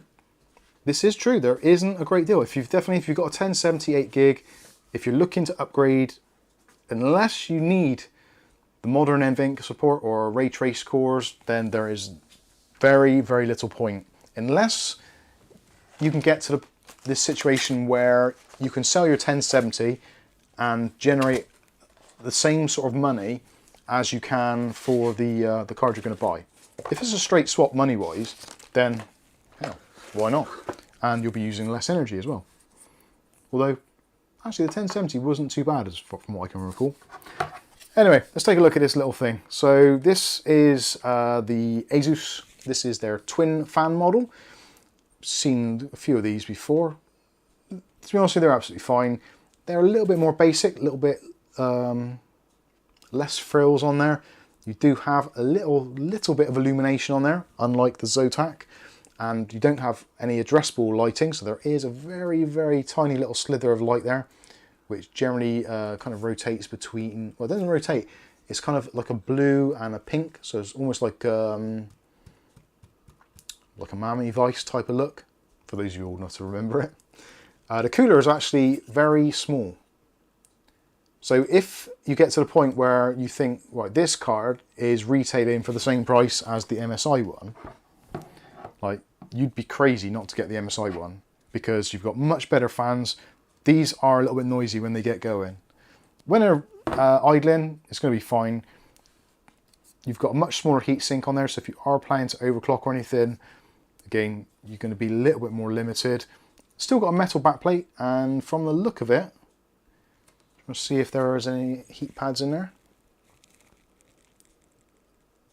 Looks like there might actually be some oh, actually, no, it's not. No. I'm looking at it and I can see it straight away. So where there is actually potentially contact points, they've actually cut out the backplate rather than go to the expense of putting heat pads in. What can you say? It's clearly not an ROG card, so yeah, they've got to save money where they can. Again, that is something which is done a little bit better on the MSI card. The Zotac misses a few points there because the top side isn't, although there is a metal plate there, doesn't appear to make any contact anywhere with any sensitive parts. The MSI one contacts the top of the memory, or the back side of the memory and the back side of the CPU, or GPU rather. It's very compact, it's got that going for it. If it was a lot cheaper, if this RTX 3050, which this looks like this actually looks like a 50 series card, doesn't it? It looks like something cheap and cheerful. If you take the Zotac 1650 against this, they are effectively an equivalent size in terms of PCB, fan-wise, and not a great deal in it. I think this is still using 90 or 92mm fans. We will double check that now. Oh, let's use the ROG cards worth paying more for. No, I wouldn't say. I wouldn't ever pay more for a ROG card. Oh, I am rubbish at this. So, yeah, 90mm. So that's fine. In terms of girth, a little bit less than the Zotac, so we're coming at 36.8, so only a couple of millimeters in it. Although it does look like a skinnier card for some reason. Don't know why that would be. Still uses 8-pin because that is part and parcel of it. I think it's got 2,560 CUDA cores, if I remember rightly. Same RAM setup, they're all going to be the same, so 8 gigs GDDR6, 14 gigabits per second effective transfer using 7 gigabit per second RAMs. It is going to be interesting when I review both of these to see how well they perform acoustically and thermally. I can't imagine there's going to be any difference at all in the actual gaming performance out of the box. I can't see there'll be a lot. At least if it is, it's going to be in the single digits. There's not going to be a huge difference. Which again is one of those stupid things, like why make all these different versions of the same card where they all perform kind of identically and do them all at the same price, but then have one of them or two of them being far more premium options. I actually need to look. We did look on Amazon a little bit earlier, and the prices for these on Amazon are just ridiculous. We probably will put affiliate links in the videos just so that at some point in the distant future, when the 5000 series is out and people are looking back and thinking, how much should I buy one of these for secondhand in 2025, they can look at what the prices are on Amazon in the used market or whatever.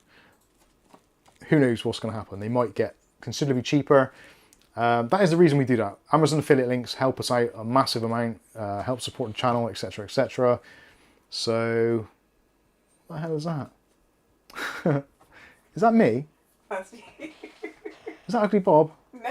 Who did that? Dave.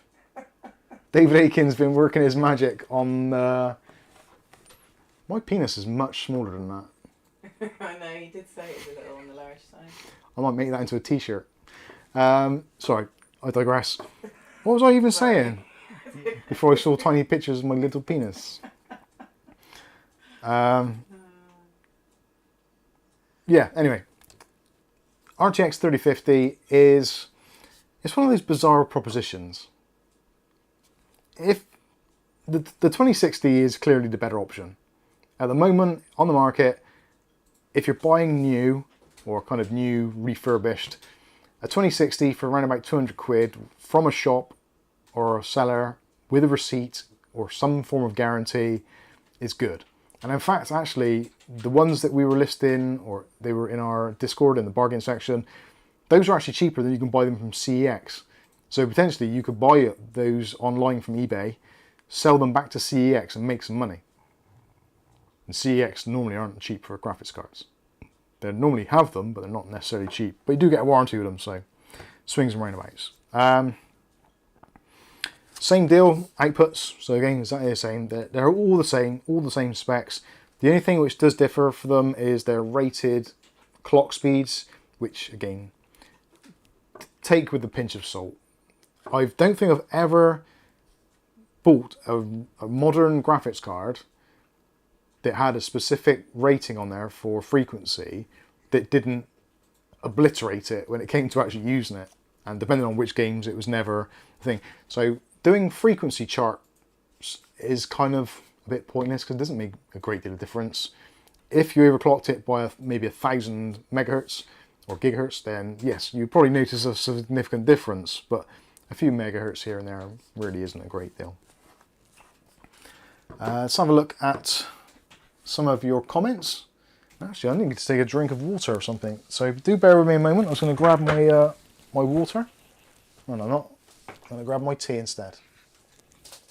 So, given the choice of the 3 cards, which one would you seriously consider? If you had to buy one, you had the money, you had no other option, and they were, say for argument's sake, let's say 275, 300, 325. Which would you buy?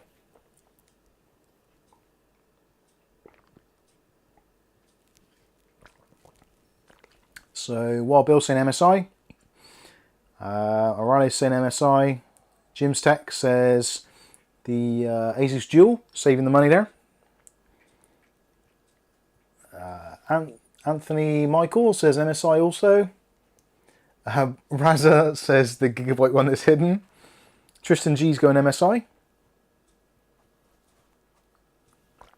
David saying first choice MSI, second choice MSI, third choice MSI. Go on, Team MSI. Got your Rita, RC. I just realised you could see me stood at the side there. Good job I'm going to scratch my balls. You wouldn't notice them anyway. It's so small from what David's taken a picture of, Photoshop. Bastard. So, Old Man Wither says I like the look of the Zotac. Yep, don't get me wrong. I do quite like the look of the Zotac. It's a very kind of understated look. This, I think, looks cheap, if I'm honest. That looks cheap. Cheap and tacky. It's cheap plastic. It's, yeah. ASUS have done here what ASUS do best. This is, if you compared the dual fan lineup, this is very much like their Prime series motherboards. So they've not taken a great deal of time and attention. They've got some accent colors. They've kind of done a reasonable job of cooling. They've got some reasonable fans on there. They've not blown it out of the water.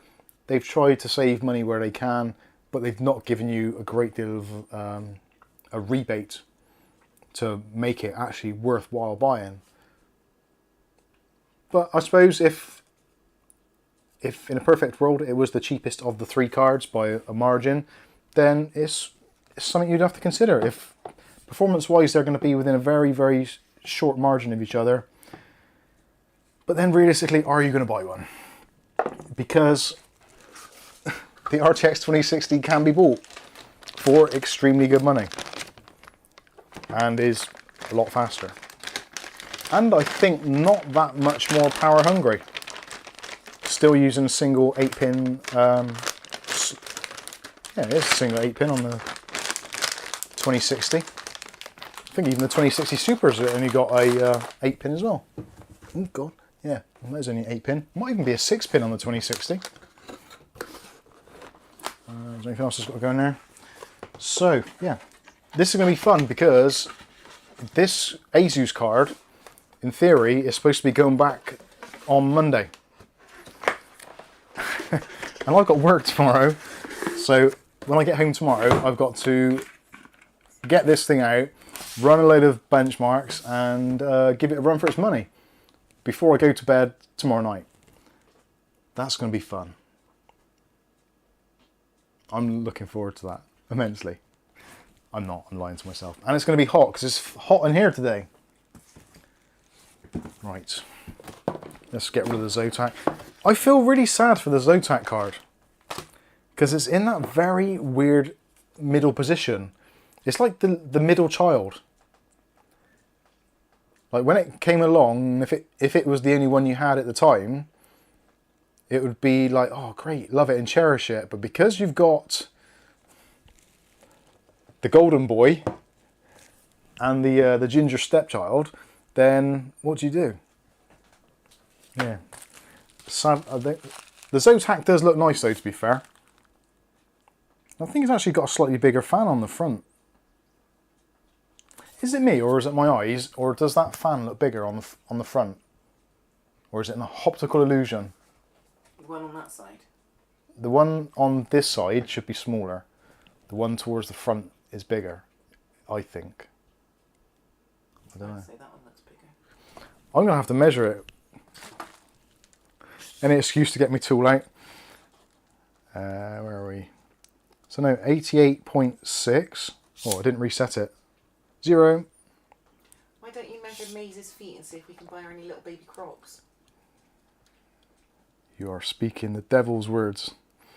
89.4. I meant little kids. No, they are the same. Boots. That's weird. That is deceptive. Or I need to see an ophthalmologist and a speech therapist. Yeah, they are both the same. Yeah, they did look the same, but if anything, the other one looked bigger. That does look nice actually. But then if you look at that, it's a different ball game. It seems weird that computers have... It must be like that dress.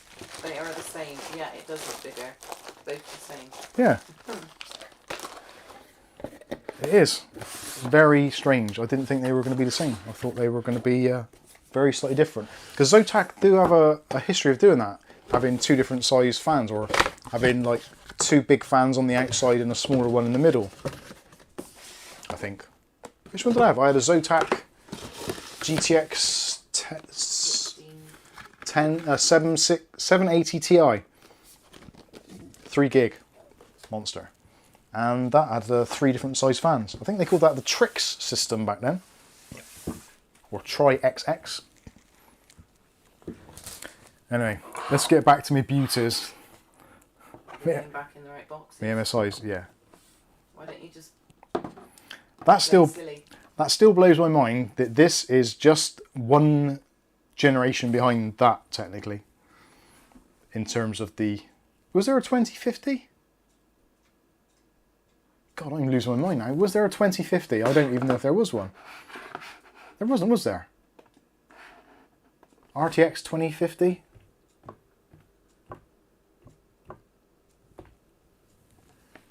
RTX 2050. Is there... Oh, there was a mobile version. So there wasn't a desktop version. I didn't think there was. I was losing my mind then for a minute. Darren says, Mike, if I connect any one of those cards through an HDMI 5.1 receiver to my TV, will I lose any performance? If I connect one of them cards through an HDMI 5.1 receiver, No, you shouldn't do. As long as your receiver supports the available bandwidth to the TV and the card, then you should be alright. If you're on about decoding the audio signal via HDMI, that should be absolutely fine. That won't have any overhead at all, I don't think. If it does, it's negligible. It's kind of like the onboard sound thing on a motherboard. No. No. David Aiken says the 1650 was the 2050. Yes, I thought that was the case. So yeah, so that is effectively it, isn't it? That is the previous generation to that, which is mental. Absolutely mental. Going from this tiny little thing to that. So it's about 33% bigger, but about 150% dearer. Wow. Although this does look basically shite, doesn't it, compared with that? So this cost me £100, and I feel like I got a reasonable deal with that. That's going to be £300-ish, if not more. And not even double the performance, I don't think. Carl? Anyway. Carl says, when the 3050 and the Ti? No idea. I don't know if there will be a 3050 Super. Because the 3050 is, from what I know, or from what I understand, the 3050 is basically 3060s that didn't work as intended. So whether or not there'll be enough, I don't think there's enough of a market for it, to be honest with you.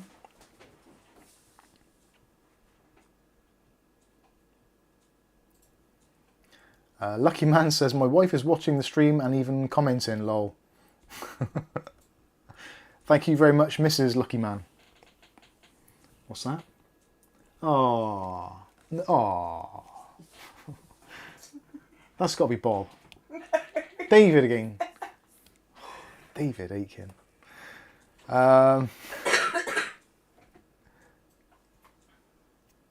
Andre says that smaller MSI is RTX 2060. No, it's actually the 1650. Just a regular 1650. So yeah, arguably the kind of the GTX 2050 or 2041.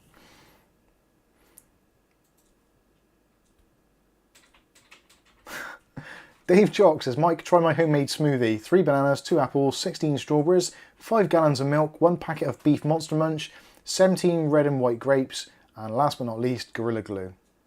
You should definitely try. I would, but I think the bananas and the glue would probably bung me up a little bit. Darren says, I want the big one, lol. That's what she said.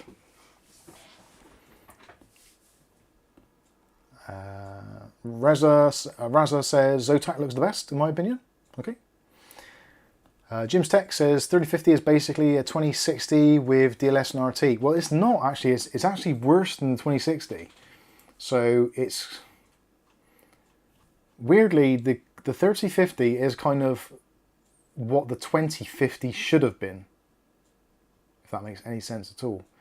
And if you kind of look at what AMD have been doing with processors, where they've been using PCI Express Gen 3 on Gen 4 processor series, it's kind of like the same thing. So this is PCI Express Gen 4 times 8 rather than being times 16.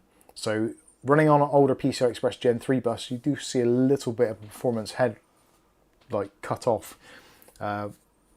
Single digit figures, not a great deal, but you will see a very small performance hit in some titles.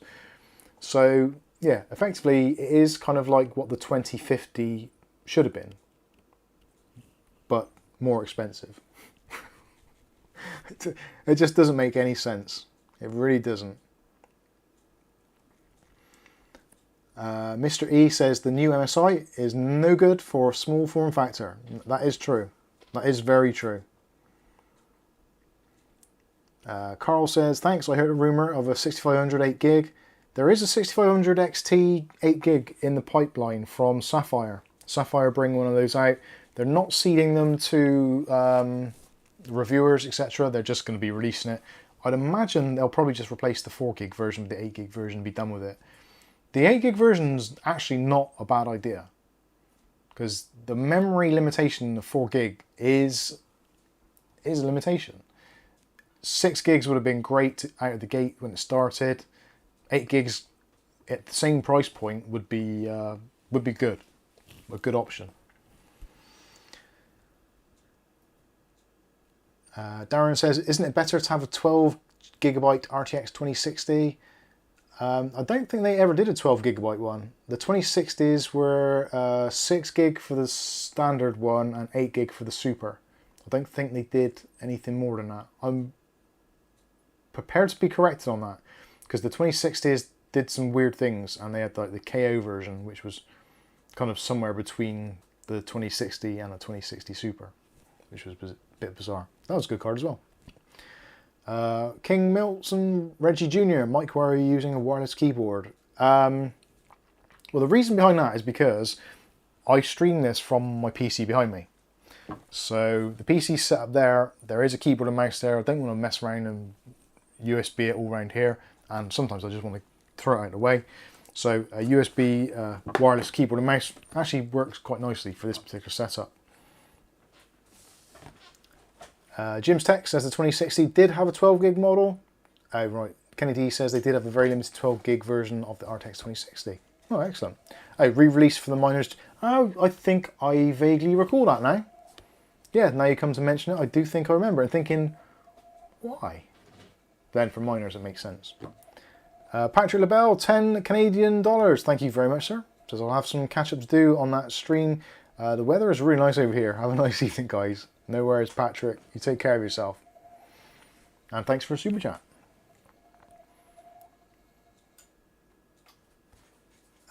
Jinx Korma says, Mike, has your Arctic Freezer AIO leaked or got bunged up yet with that gunk? Thanks. No, it hasn't.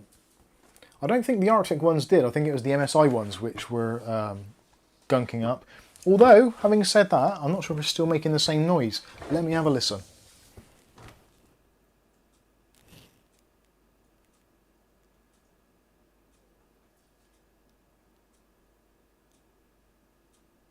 Doesn't appear to be. The impeller or something in that AIO was making a weird noise. It does it every now and then. I can't work out what it is. I'm not going to take it apart, and it seems to be working. It's not getting bad temps, so I'll leave it as it is. Jim's Tech says, might get in a RX 6700 non-XT 10 gig for testing. They're only 329 now. If I hadn't just bought a 3060 Ti, I would be tempted with that. I suppose the non-XT 6700 is a little bit slower than the Ti 3060. A little bit. Kind of swings and roundabouts. I think the 6700 XT would be the one that would give it more of a run for its money. Anthony says, dumb question, but why did Nvidia decide to make a 3070 and Ti version only 8 GB? Yeah, I'm not entirely sure. Nvidia do some weird things. I think a lot of it has got to do with binning. So they kind of design a product and then they look at what GPUs they can put on it, and then from what passes testing and what doesn't, they then just put it onto something else. So if you imagine the 3070 and the TIs, if the memory controller is 192-bit bus on there, or is it 256-bit bus? I haven't seen or run these for a while. But yeah, if there's part of the memory controller which maybe isn't working, they just lop off some of the RAM. So they can still communicate with the board at 192 bits or 128 bits or whatever it is. And yeah, they can make it an 8 gig card rather than a 12 gig or a 16 gig or 10 gig or whatever they want it to be. Nick Barnes says, did you replace your RX 570 with a 3060 Ti, and if so, how would you compare them? I actually switched from the 5700 XT to the 3060 Ti, and to be honest with you, in reality, in games, especially 1440p, which is what my monitor is, I'll be honest, I didn't really notice a huge difference. You get to a certain point especially the games that I play, which is generally things like Wreckfest, Rocket League, Far Cry, CSGO, Fortnite, that sort of thing, they're kind of going to be very similar. And any of the games which are over maybe 150 FPS, the extra FPS you don't notice anyway. So yeah, I wouldn't say there was that much of a difference. The biggest difference for me personally was in Adobe Premiere. That does seem to be more stable and quicker for rendering. The card itself, I would say, probably uses a little bit less power. So it's kind of saving me a little bit of electricity and performing a little bit better for basically the same money. So it works out well. If you don't have the need for an upgrade, if you're at that sort of level, RX 5700 XT or thereabouts, kind of there isn't really much point going to a, you'd probably want to go to a 3070 or 3070 Ti to get a proper, a noticeable jump. And even then, most of the time, arguably for a lot of us, the performance jump is so minimal, it's ridiculous. And I know we all like to do it, all like to have these new graphics cards with their new technology, etc. But there's been so many times where I've upgraded and it's been like, I kind of don't know why I've upgraded. Like sometimes it's because I've sold a graphics card, in which case you've got no point. But I think from probably, what did I have before the 1070? I can't think what I had before that. God, absolute brain kerfuddle. What did I have? I had a 660 Ti. Can't think what I had after that. Nope, losing it. So before my 1070, there were noticeable small increments in updates. But since the 1070, I don't think really there's been anything which has been like, wow, that is so much quicker. Just hasn't been really. It's been all kind of incremental. So I went from the 1070 to the 2060 KO, I think. Then from that to the RX 570 XT, and from that to the 3060 Ti. And if I went from the first one to the last one, there would be probably a noticeable jump. But I would say all four of those cards arguably perform very similarly if you don't look at benchmarks. And if you put all four systems next to each other and played them, you probably wouldn't know which one was which, unless you had benchmarks running.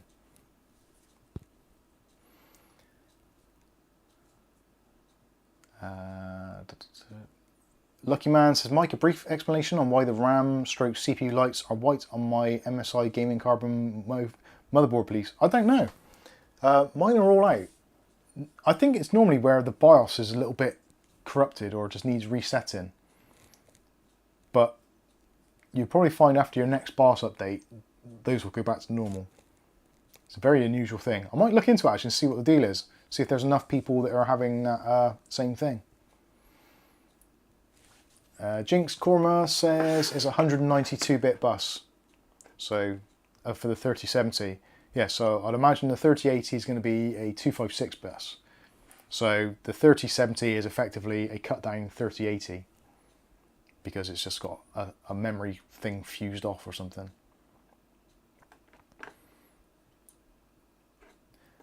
Andre says, I can answer the 8GB one because NVIDIA.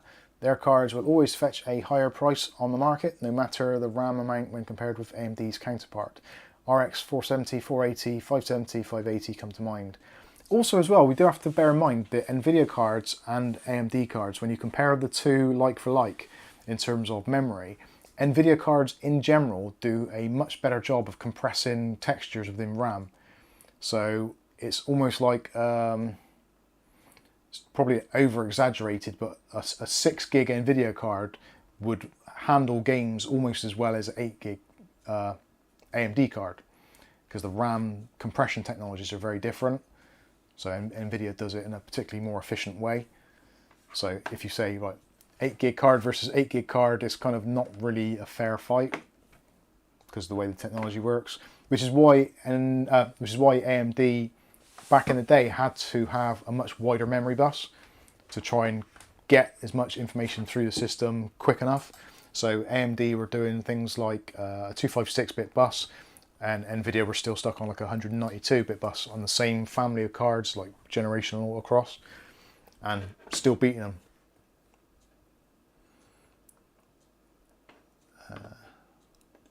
Stuart Cleary says, trying to contribute to your channel, Mike, but bank has introduced new layer of security and it's not working when I try. Sorry. No worries. It's the thought that counts. I hate when people say that. Thank you. Iva Harry says, is that silver card a low profile RTX 3050? Never knew they were doing anything. No, this is a 1650 just for comparison, as in terms of kind of the generational leap between the 50 series cards.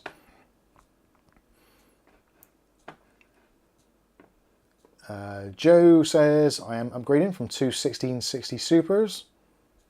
Cool, what are you upgrading to?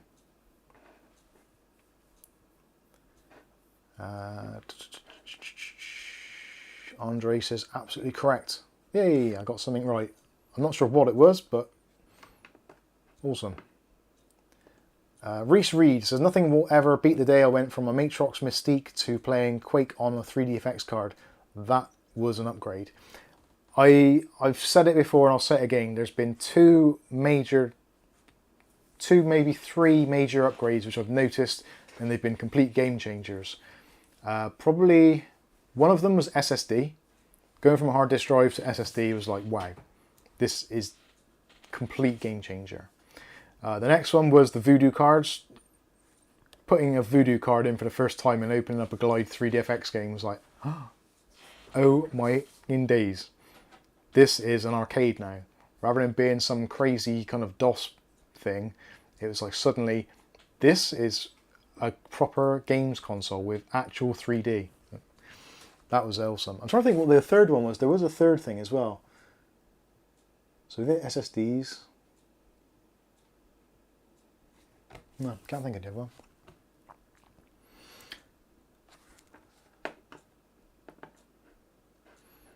Anthony says, Joe, just checked my Best Buy online. There's a ton of 3070 Founders Edition here for $499. Should I return my 3070 and pick one up from Best Buy? Maybe, maybe.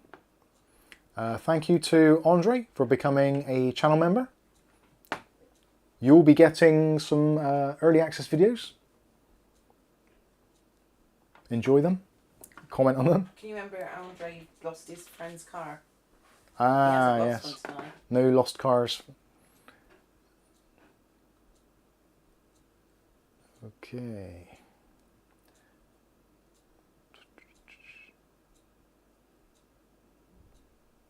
Old school mic on a Voodoo. Yes, I used to love that. Right, I think that's going to wrap this up. Yeah, I think I've run out of things to say and it is getting late. Thank you all for joining us tonight. I'm sorry it wasn't been more interesting, but hopefully you've got a little bit of insight, some of my thoughts and my kind of advice. I suppose I should finalise this with some takeaway. So the takeaway is, if you want an RTX 3050, make sure you do your homework. If you can pick up an RTX 2060 for less money, buy the 2060. It isn't always about the first number. So just because it's a 3000 series doesn't make it better than a 2000 series. And also, if there's other things on the market, options, 6500 XT, no, 5600 XT, if you can pick up one of those, then that's probably a better buy as well. A little bit older now, but you may be able to pick one up. About a year and a half old now. Worth a look. If you want to save even more money, maybe pick up a 1070, an old 1070, which will still kind of almost give this a little bit of a run for its money in some titles. It's going to use more power, it's going to be noisier, and because of how old it is, potentially it's going to be on its last legs. But you might be able to pick one up for like £150, which is going to be about £150 cheaper than you can pick up any one of the three cards we've had here tonight. So yeah, like I said, it's in a very, very weird position. The 3050 is that kind of very awkward middle child where you just don't know what to do. Do you go down lower, save money? Do you go for the next one up for a little bit more money? If you've only got 300 and something odd pounds and you need a graphics card, and it has to be NVIDIA, then really there isn't a great deal else you can do, apart from maybe wait for a used 3060. Anyway, that is going to wrap things up for tonight. My throat is starting to go, my voice is starting to go, I can feel it. So let's have a look at the time. We did go over a little bit anyway. So thank you all for taking part. Thank you all so much for super chats. Thank you all for commenting. If you haven't already, smash the like button. Share the videos. That is massively helpful. If YouTube sees you sharing a video, they assume that it's good content, because you wouldn't share bad content, clearly, would you? Unless it was something funny, which this clearly isn't. So please share the videos. Like, comment, subscribe, all that kind of stuff, and we'll see you on Monday's video, bright and early, which is an interesting one, which if you're running Windows 10 or Windows 11, you may want to pay attention to Monday morning's video, because it may make your system run better and faster, believe it or not. Who'd have thought? Anyway, that's going to wrap up for now. I've been Mike, this is Mike's Unboxing Reviews and How To, and hopefully we'll catch you in the very next video. Thanks for watching.